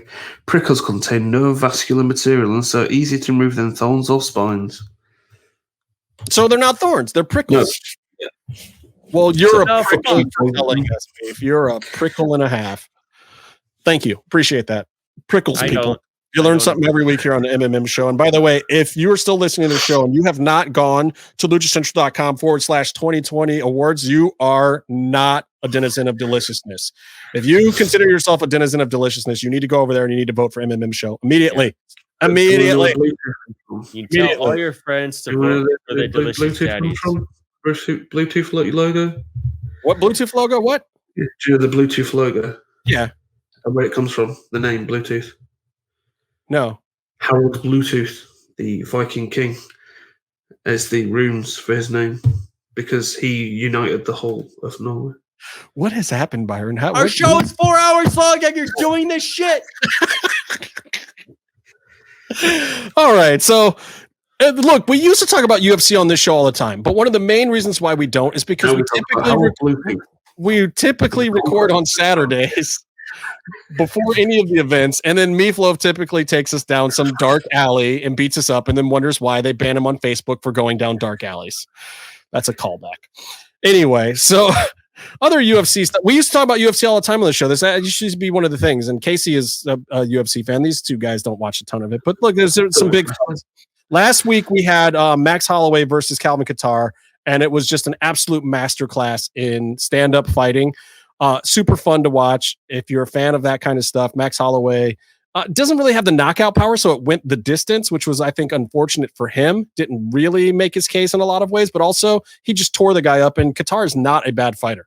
And before that, you had the complete opposite style of match, which was Matt Brown losing to Carlos Condit in the closest 30-27 decision ever. 30-27 doesn't sound like it's close, but at the same time, any one of those rounds actually could have been given to Matt Brown, and any one of those rounds could have gone to Carlos. I see completely why they gave it to Carlos, but like Matt Brown has no reason to hang his head. That was actually a really close fight. What's that? One's called Katara. Who's called Katara? It's one of the fighters called Katara. I thought it said Katara. No, that was the other fight. Max Holloway versus Calvin Kattar. Isn't it supposed to be Cutter? Calvin Kattar, Kattar. We're talking about waterbands now, are we? Okay. I don't know. I just know I don't want to fight the guy. He's a badass. Anyway, that fight though was those two fights on the, and this was not the 257 card. This was the week before. Those fights in the free ABC card. The first time that they've had any kind of combat sports on ABC in almost 20 years, which is amazing. Since 2000, literally. Anyway, but then it was those were interesting. Then you get to UFC 257. Michael Chandler came in from Bellator, and there's been a lot of hype around this guy forever. He's another one of these guys who was the best guy outside of the UFC, but not in the UFC. So every time he called himself the best guy, everyone was like, dude, you're not in the UFC fighting the best guy. So how do we know that you're the best guy? You're just saying you're the best guy. The last time the guy came in and said he was the best guy, Street Jesus put his knee in his chin, and he was out cold and quit the business. Like, that was the last best guy from outside the UFC. So we get this guy. Michael Chandler did not go that same route. Michael Chandler clowned the hell out of Dan Hooker to the point where Dan Hooker threw his gloves off into the ring afterwards, which is normally if you lay your gloves down, that's a sign of retirement. But like, he got clowned that hard, and Chandler called out the world. He called out anybody close to his weight that was a superstar, and was just like, dude, I've arrived. The best guy from outside of this place is here. I want to fight Poirier. I want to fight Conor. I want to fight Khabib. You just put a guy in here, I'm fighting him. It's great moment. which led to another very interesting moment: Conor McGregor versus Dustin Poirier. Whoa. We love to see everything that happened in this match. First of all, Dustin Poirier is a nice guy, super nice guy. His charities are amazing. Even Conor gave money to Dustin's charity. And here's the thing. This fight was close. Conor did not get clowned like Dan Hooker. Conor was 100% in this fight. He actually probably won the first round and was on his way to doing pretty good. But Dustin Poirier lit him up with leg kicks, which was a smart decision. In the short amount of time that Conor has not been in the ring, leg kicks have become more of a thing. And this is exactly what everyone thought Jose Aldo was going to do to Conor a long time ago. But Conor didn't give Aldo a chance. Conor forgot to not give Dustin Poirier a chance. So those leg kicks started to wear on him. But Poirier caught him with a couple of shots and then just followed up and raged on him and got the knockout. And even Poirier after the match said that probably wasn't smart. He didn't want to brawl, but he found he was, having some traction. So he just went for it. It won him the match. It kept Conor from having a chance to recover. And Conor, I said before this fight that it was Conor's fight to lose. It wasn't. Conor came in. He looked good. He had trained pretty well. It was just a factor of, the sport hasn't passed him by yet, but he was maybe missing a few things because he'd been out for a little while. Well, and he said something about that after the fight, didn't he? I mean, I don't have a direct quote, but he was like, you can't part-time this shit. So, expect me to fight again this year. Like he was going to pick his ass up and go back to work. I think he's got some winning fights left in him. I don't think this was a bad showing at all for him. This was not a rout by any stretch of the imagination. And Poirier did exactly the right thing, which was nobody was saying that he was going to go out and win this fight. Everyone that was saying Poirier was going to win was saying that Conor was going to lose, that Conor was going to do something wrong. Conor didn't do anything wrong. He left his foot out there, got kicked a few too many times, but that's not doing something wrong. He was getting strikes. He was effective. He was circling out to the left and still landing that big left hand. His takedown defense was exactly right. He was doing all the right things. He looked better than he had before in a lot of different ways. And very simply, Dustin Poirier went out there and found a couple of little things that gave him just enough of an edge to prove that on this day, he was clearly far and away the better man. He deserved to win that fight, and kudos to him. I love it. We all love watching Conor McGregor get punched in the face. So, but do you Meave? So here's my question for you, being a Mayweather or Conor McGregor? No. At the same time, I beat the other one to death with the other one's corpse. Done. No, but a more realistic question. Conor was very gracious after this fight. Conor was very gracious in the lead up to this fight. He's been keeping his nose clean. Do you think? How? Do you think that there is a path for idiot athletes like Antonio Brown and Conor McGregor and these guys who make these just huge missteps? Do you think that there's a path to redemption for a guy like Conor McGregor? If he stays like this for the rest of his career, if he actually focuses and trains hard and is respectful in the ring and is just not a giant jerk anymore, and he's not beating up old men in pubs for not drinking proper 12 or whatever it is, and or potentially date raping, co-eds or whatever the heck he's been doing. Is there a path to redemption for a guy like that? Nah, fuck him. Great. Good answer. Byron, what do you think? That might be all it is to it. There's a problem because we have these people, but the thing is what they then do is they just hide. The stuff gets hidden for them as they go down. They get better at hiding stuff. They get better lawyers. He's a rich man. He's done a pretty good job at hiding the stuff he's already. I think it boils down to we like entertainment, and people found a way to make money off of selling us entertainment. So pretty much any story could be concocted. So if someone if Conor McGregor needed to be a saint to pull in a buy rate on the next match, they would make him one. Well, he was this time. He was a saint. I mean, he said he was going to give to Poirier's charity. He shook hands with the guy, even the stare down. He talked this much smack and then shook the guy's hand afterwards. And then he said nice stuff about him after the match and didn't, even his I've got ring rust thing wasn't, an excuse. It was an apology. He was saying, like, guys, I'm sorry. The ring rust was a little more of a factor than I thought. I should have won this match. I feel bad. I let down my team. I let down you guys, but I'm going to come back this year, give the fans what they want. You know, maybe me and Dustin will go a third time since we're 1-1. Like, that's all the right stuff. He said and did all the right stuff. Yeah. And I was surprised. These people are a reflection of society. Yeah, maybe. So you've got loads of people, your reality TV, for instance, started a trend. It happened here as well, then, that people are fake characters, fake real characters. They pretend, they create a character, like wrestling, and they live that character, and sometimes the lines get too blurred. Yeah. So you start becoming more, because Conor isn't going to be, like, he's a piece of shit in terms of some things that he does outside and blah, blah, blah. Right. But in general terms, that whole character, the bravery, is all part of selling tickets.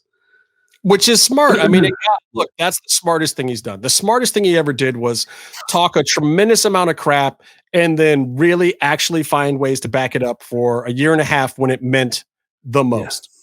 Yeah. And that was smart. And the fact that he took out Aldo the way he did made him a huge, huge superstar. You know, and look, if he had actually faced off against who was it, Rafael dos Santos or whatever, instead of Nate when that whole thing got turned around, that probably would have derailed his whole career back then, because I don't think he was ready for that then. But who knows? Like, look, the guy did it. He did it. He did what every athlete and performer or wrestler wants to do. He capitalized on the moment at the moment, and he actually pulled it off. And then he lost his mind because he made $1 million off the Mayweather thing. So. That's it gets to a point where basically they end up going, like you said, too far, and then they get to a point where some people, you had a power couple on one of those MTV shows. I can't remember what they were called, but it was like not The Real World, but it was like where they were dating. Singled Out. No, they were. It's like a real world thing in I want to say New York or LA. But they were like, well, it was like a Big Brother over here. Show. It was the Brady Bunch guy, and then Adrian Curry. No. You sent them over here. They were on Big Brother Celebrity, but like they were on some weird. It was supposed to be a reality TV show, but actually it was not. It was staged, script out. Flavor Flav. They were shit human beings because it was all about creating controversy. That the problem is everyone fucking hated them and wanted them dead because they were actually pieces of shit and went to a nasty place on TV. And what they don't realize is the reality that you project is the reality that people perceive, and you end up being a piece of shit. And then they want to kill themselves, and bad things happen. And if you're going to kayfabe being a heel and bring that into your real life and project it, then people are going to feel that way about you. You got to be careful, and you got to and this is why I don't mind some of the old kayfabe traditions going away at this point in time, because at this moment in history and with media and the way things are, you can't afford to actually go into your real life feeling like, Kevin Cross is an honest to God murderer. Like, you just can't do that. So at some point in time, he's almost got to break the kayfabe a little bit, just so you still know, like, hey guys, that's a TV thing. Like, I'm still just is that why all of a sudden he's a fucking goofy cartoon character on NXT? I don't know. Let's talk about NXT a little bit real quick. Just a little bit of WWE stuff. So first of all, Kushida looked great. As always. The perfect bridge, the most perfect bridge ever in the history of wrestling. Was just randomly on NXT. And going over on Gargano with Theory, just like the whole thing worked for me. I'm talking NXT here. And Leon Ruff and Gargano clearly did not need to be in there. They've had the rub recently on other things and need to get out of there. So it was a good feeling. Anyway, I do love Leon Ruff is hanging, and they're giving like he's getting more airtime and match time, but he's not like the joke that he was at the very beginning, especially when Cross broke his neck. He's holding his own. That whole little thing they did with him, and this is why NXT is so important to wrestling. Here's a kid who's been busting his butt. Everybody backstage knows it. Nobody out front cares. So you got to find a way to get him over. Kid listened, did everything he was supposed to do right, did his promos the right way, did his in-ring stuff the right way. They gave him a quick little push for a couple of 3 weeks. It absolutely worked. Now he's in the mix. I don't ever expect him to take off and be gangbusters. But if you look at WWE, every now and then, a comedy bit or an undersized wrestler or something they're doing can get over. And WWE does know how to do these things from time to time. And if you listen to them and follow it the right way, you just hope it's not, Vince turning you into puke or whatever dumb thing that he's got up his sleeve, And for Leon, it wasn't that. It was like, hey, your gimmick is no one takes you seriously, and we're going to force everyone to have to take you seriously for a couple of weeks on this show. That's it. That's the whole gimmick. And it worked. Cross, Kevin, Karrion, Killer, Kevin, Cross. 4 Ks. Okay. 4. I can go to 4, right? He just has a habit of beating up black wrestlers with a black ref who has to count the 3 and raise his hand. Let's be careful. Let's be careful. It's all right, man. Look, make wrestling great again, Cross. Make wrestling great again. Karrion's a homie. Listen, he's cool. They finally, I think, he and Scarlett finally, or somebody finally got his ring entrance down in the new building in the CWC. This was the best one of the new era. Scarlett looked a little lost with the lip sync, but that's okay. It's fine. Still has never compared to the first time they came out with it. Yeah. And I almost want to see him on one of the big shows or at a big pay-per-view so that they can do that version again.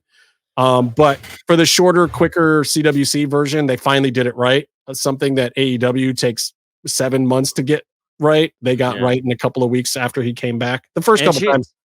And she sang the song too. That's her on the track. Yeah. Yeah. Yes. So she should be able to lip sync it very well. She She looked like Eva Lee's trying to lip sync Jericho's song this time. Scarlett did not do a great job. I love those guys. I love them, but I'm not going to not call her out on it. Bad lip syncing this week, Scarlett. Come on. I was trying to give her props and you figured out how to. Scarlett's great. Look, Scarlett's going to be a superstar. Yeah. Scarlett's going to be a superstar. She just better not, leave our man in the dust because it's happened to other wrestlers and we don't want it to happen to Kev. Actually, we don't care. What's happening? Listen, Doomsday, time's up forearm for the win.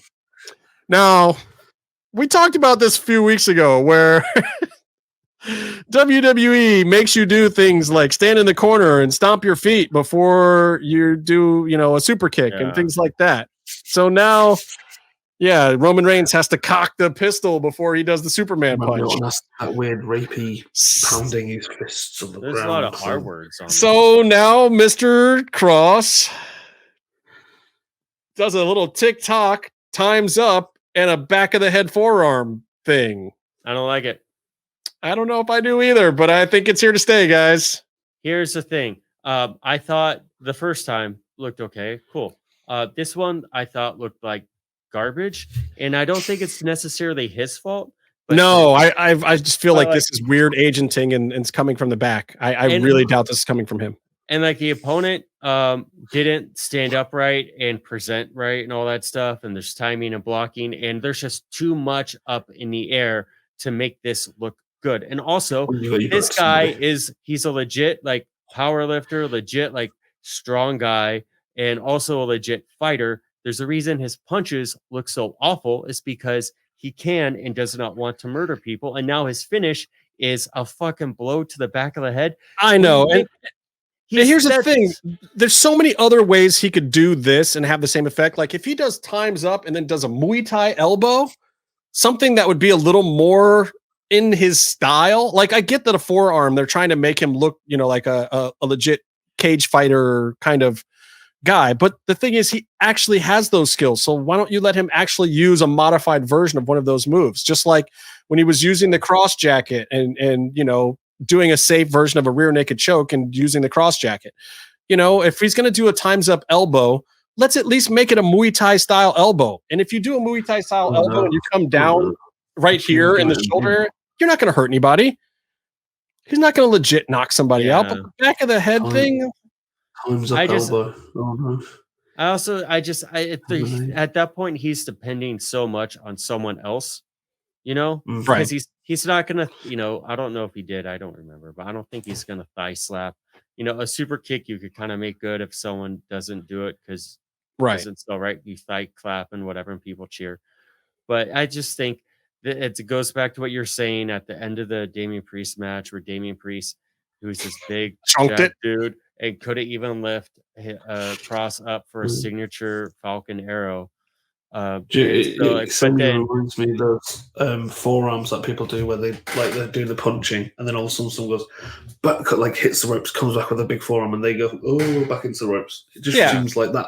I love those forearms, but I don't think it's a finish. But I think like what you're saying though is you're like in Cross when they got to the finish, he's like, I'm gonna make this look good, and he just straight up suplexed the dude, no matter how much he weighed, and he made it look how it was supposed to look. And it was like a deadlift Saito. It was amazing.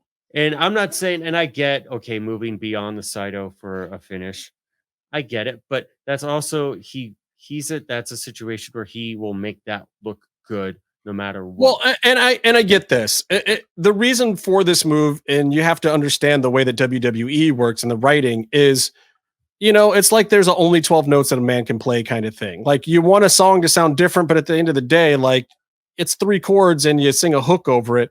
It's the same thing. When WWE writes matches, they want to have this thing. This is going to be his Ric Flair turnbuckle flip. This is going to be Penta doing the Cerro Miedo, but then not getting off the next move. It's going to become a little bit of a telegraph. You'll get the time's up thing. You want that reaction from the crowd of, ooh, Cross is going to do something. He's going to hit these things for a couple of months. And then, 50 million times in a row, you're going to see him try to do that, and it's going to backfire on him. And once he starts losing matches, which he will do, he will start losing matches in probably the not too distant future. It'll be a time's up and rush for the elbow and miss, and then all of a sudden he gets a super kick and a flippy shit thing, and he's lost. He's lost. He's going to miss. He's going to hit the turnbuckle, and someone's going to roll him up in a schoolboy. Right. It's gonna happen at some point in his career. It's unavoidable.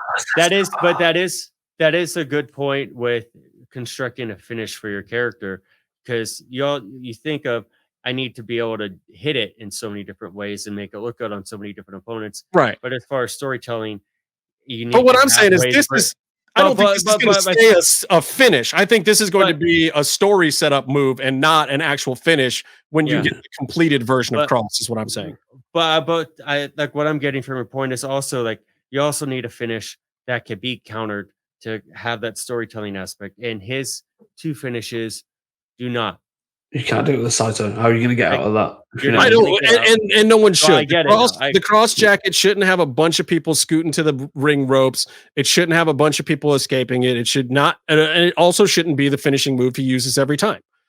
Right. And the Doomsday, yes, some people should get up from a Doomsday or 2, but it should also still be a big toward the end of the match move. It's not kind of the MMA, legitimate fighter kind of feel. Right. And he would use any finish that's possible to him. What I would say is yes, and he should, and I think Cross likes that idea too of using multiple things as finishes. But I would also say this: WWE should be very careful. And anytime he does a Doomsday into a cross jacket, it should stick, and he should get the win.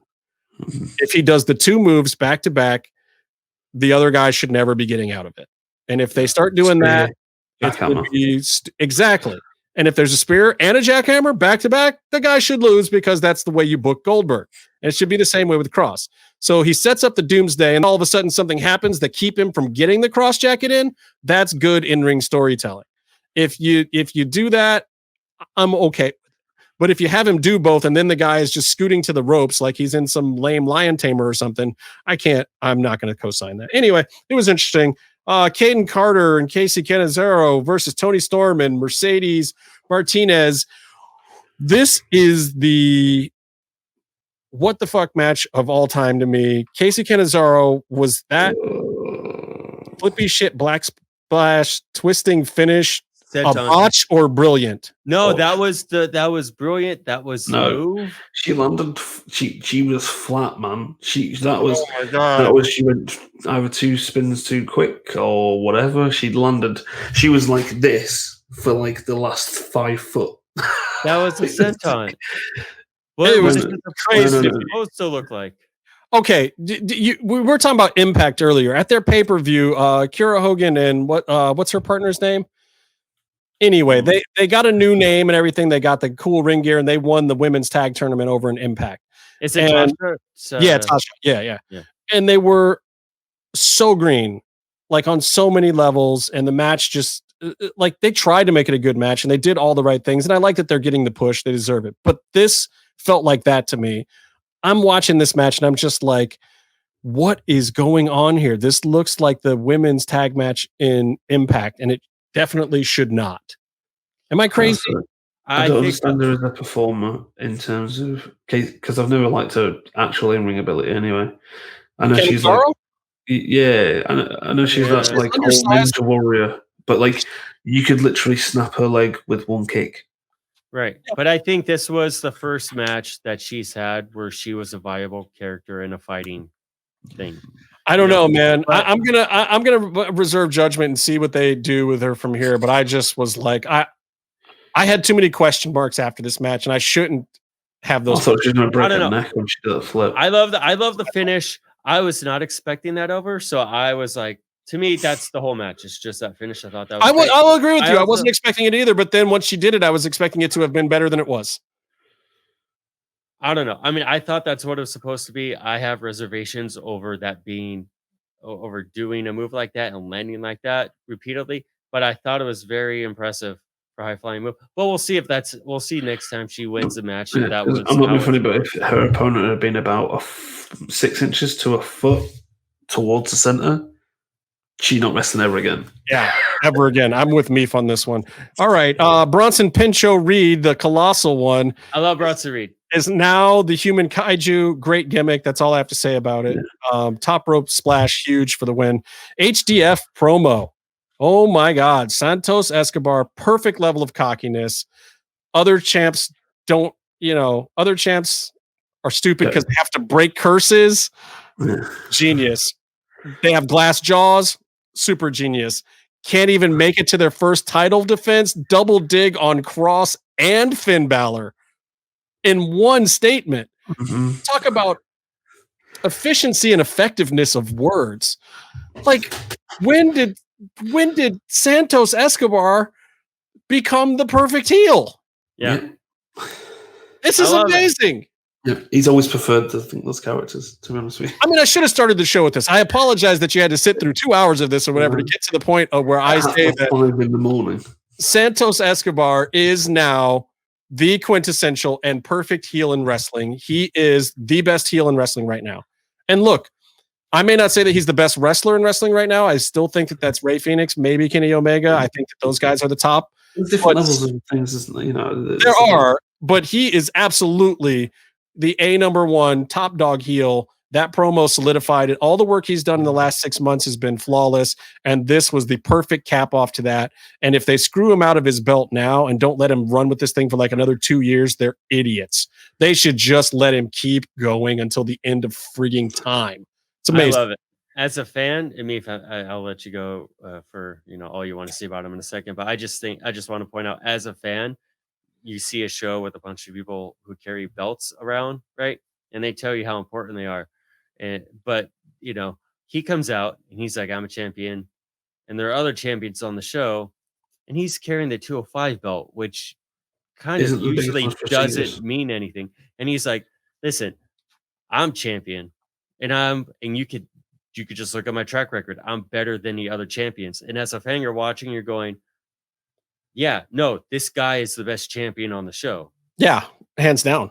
Easily. Like, he is where it's at right now. And look at this. Holy crap. Lucha House Party looking phenomenal against Imperium. Phenomenal. That was a great foil for them. Those two styles matched up perfectly.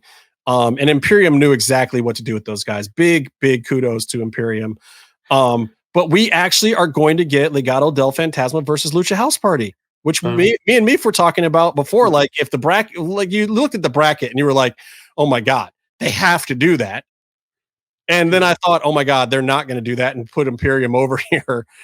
But Lucha House Party's been on a roll. They're getting wins. They're getting TV times. They're getting storylines. And sadly, I think Legado del Fantasma is going to run over them next week. I think they're going to have a great match. But for 2 weeks. It's in 2 weeks. Sorry.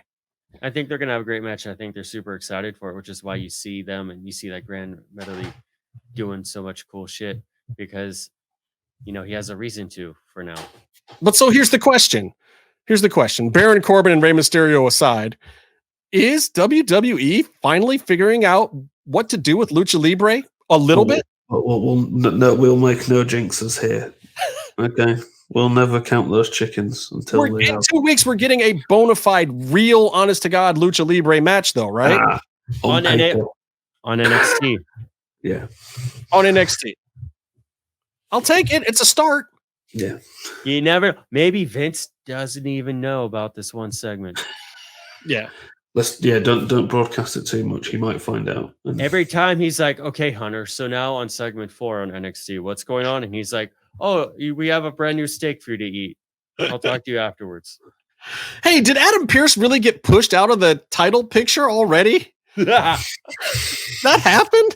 Like, he had 1 week in the spotlight and the whole wrestling world was like, oh my God, this is a really great idea, WWE. Let this guy who was the NWA champ once upon a time have a shot at the big dog Roman Reigns. It garnered all this interest, and then they cooled it by putting KO in the match instead. Don't get me wrong, KO is fire, and Roman's gimmick is over right now, but is WWE so blind as to not see that there was actual heat? There was an actual build with this Adam Pearce thing? One way or another, people want to see it. Yeah, like just let it happen. Let some guy who has barely wrestled in the last 6 years get up there and be in a title match. They forget that sometimes that kind of hot shotting is okay. When the fans co-sign it and say, sure, I'll watch that and pay for it, it is officially okay. Just let it happen. I mean, even if the plan was KO the whole time, just look at Kevin and be like, sorry, Kev, this other thing happened and it's tremendous. We're going with it, bro. Take a back seat. Sorry. I love that he had to put out a statement saying, thanks, guys. I shouldn't be fighting. I didn't want to fight, but thank you, everyone who was rooting for me. Oh, man. I get, and who knows? I mean, there's probably a very good reason why Adam Pearce has a lot of juice with the brass and isn't wrestling. So maybe it is a better thing that he's not going in with Roman Reigns, who is actually looking phenomenal for Roman. As soon as he got rid of the vest, see, it was the vest that was keeping him down. I mean, look, this is the heel turn that everybody wanted for a long time. It's a shame it's not happening in front of a live audience. It would be over so huge.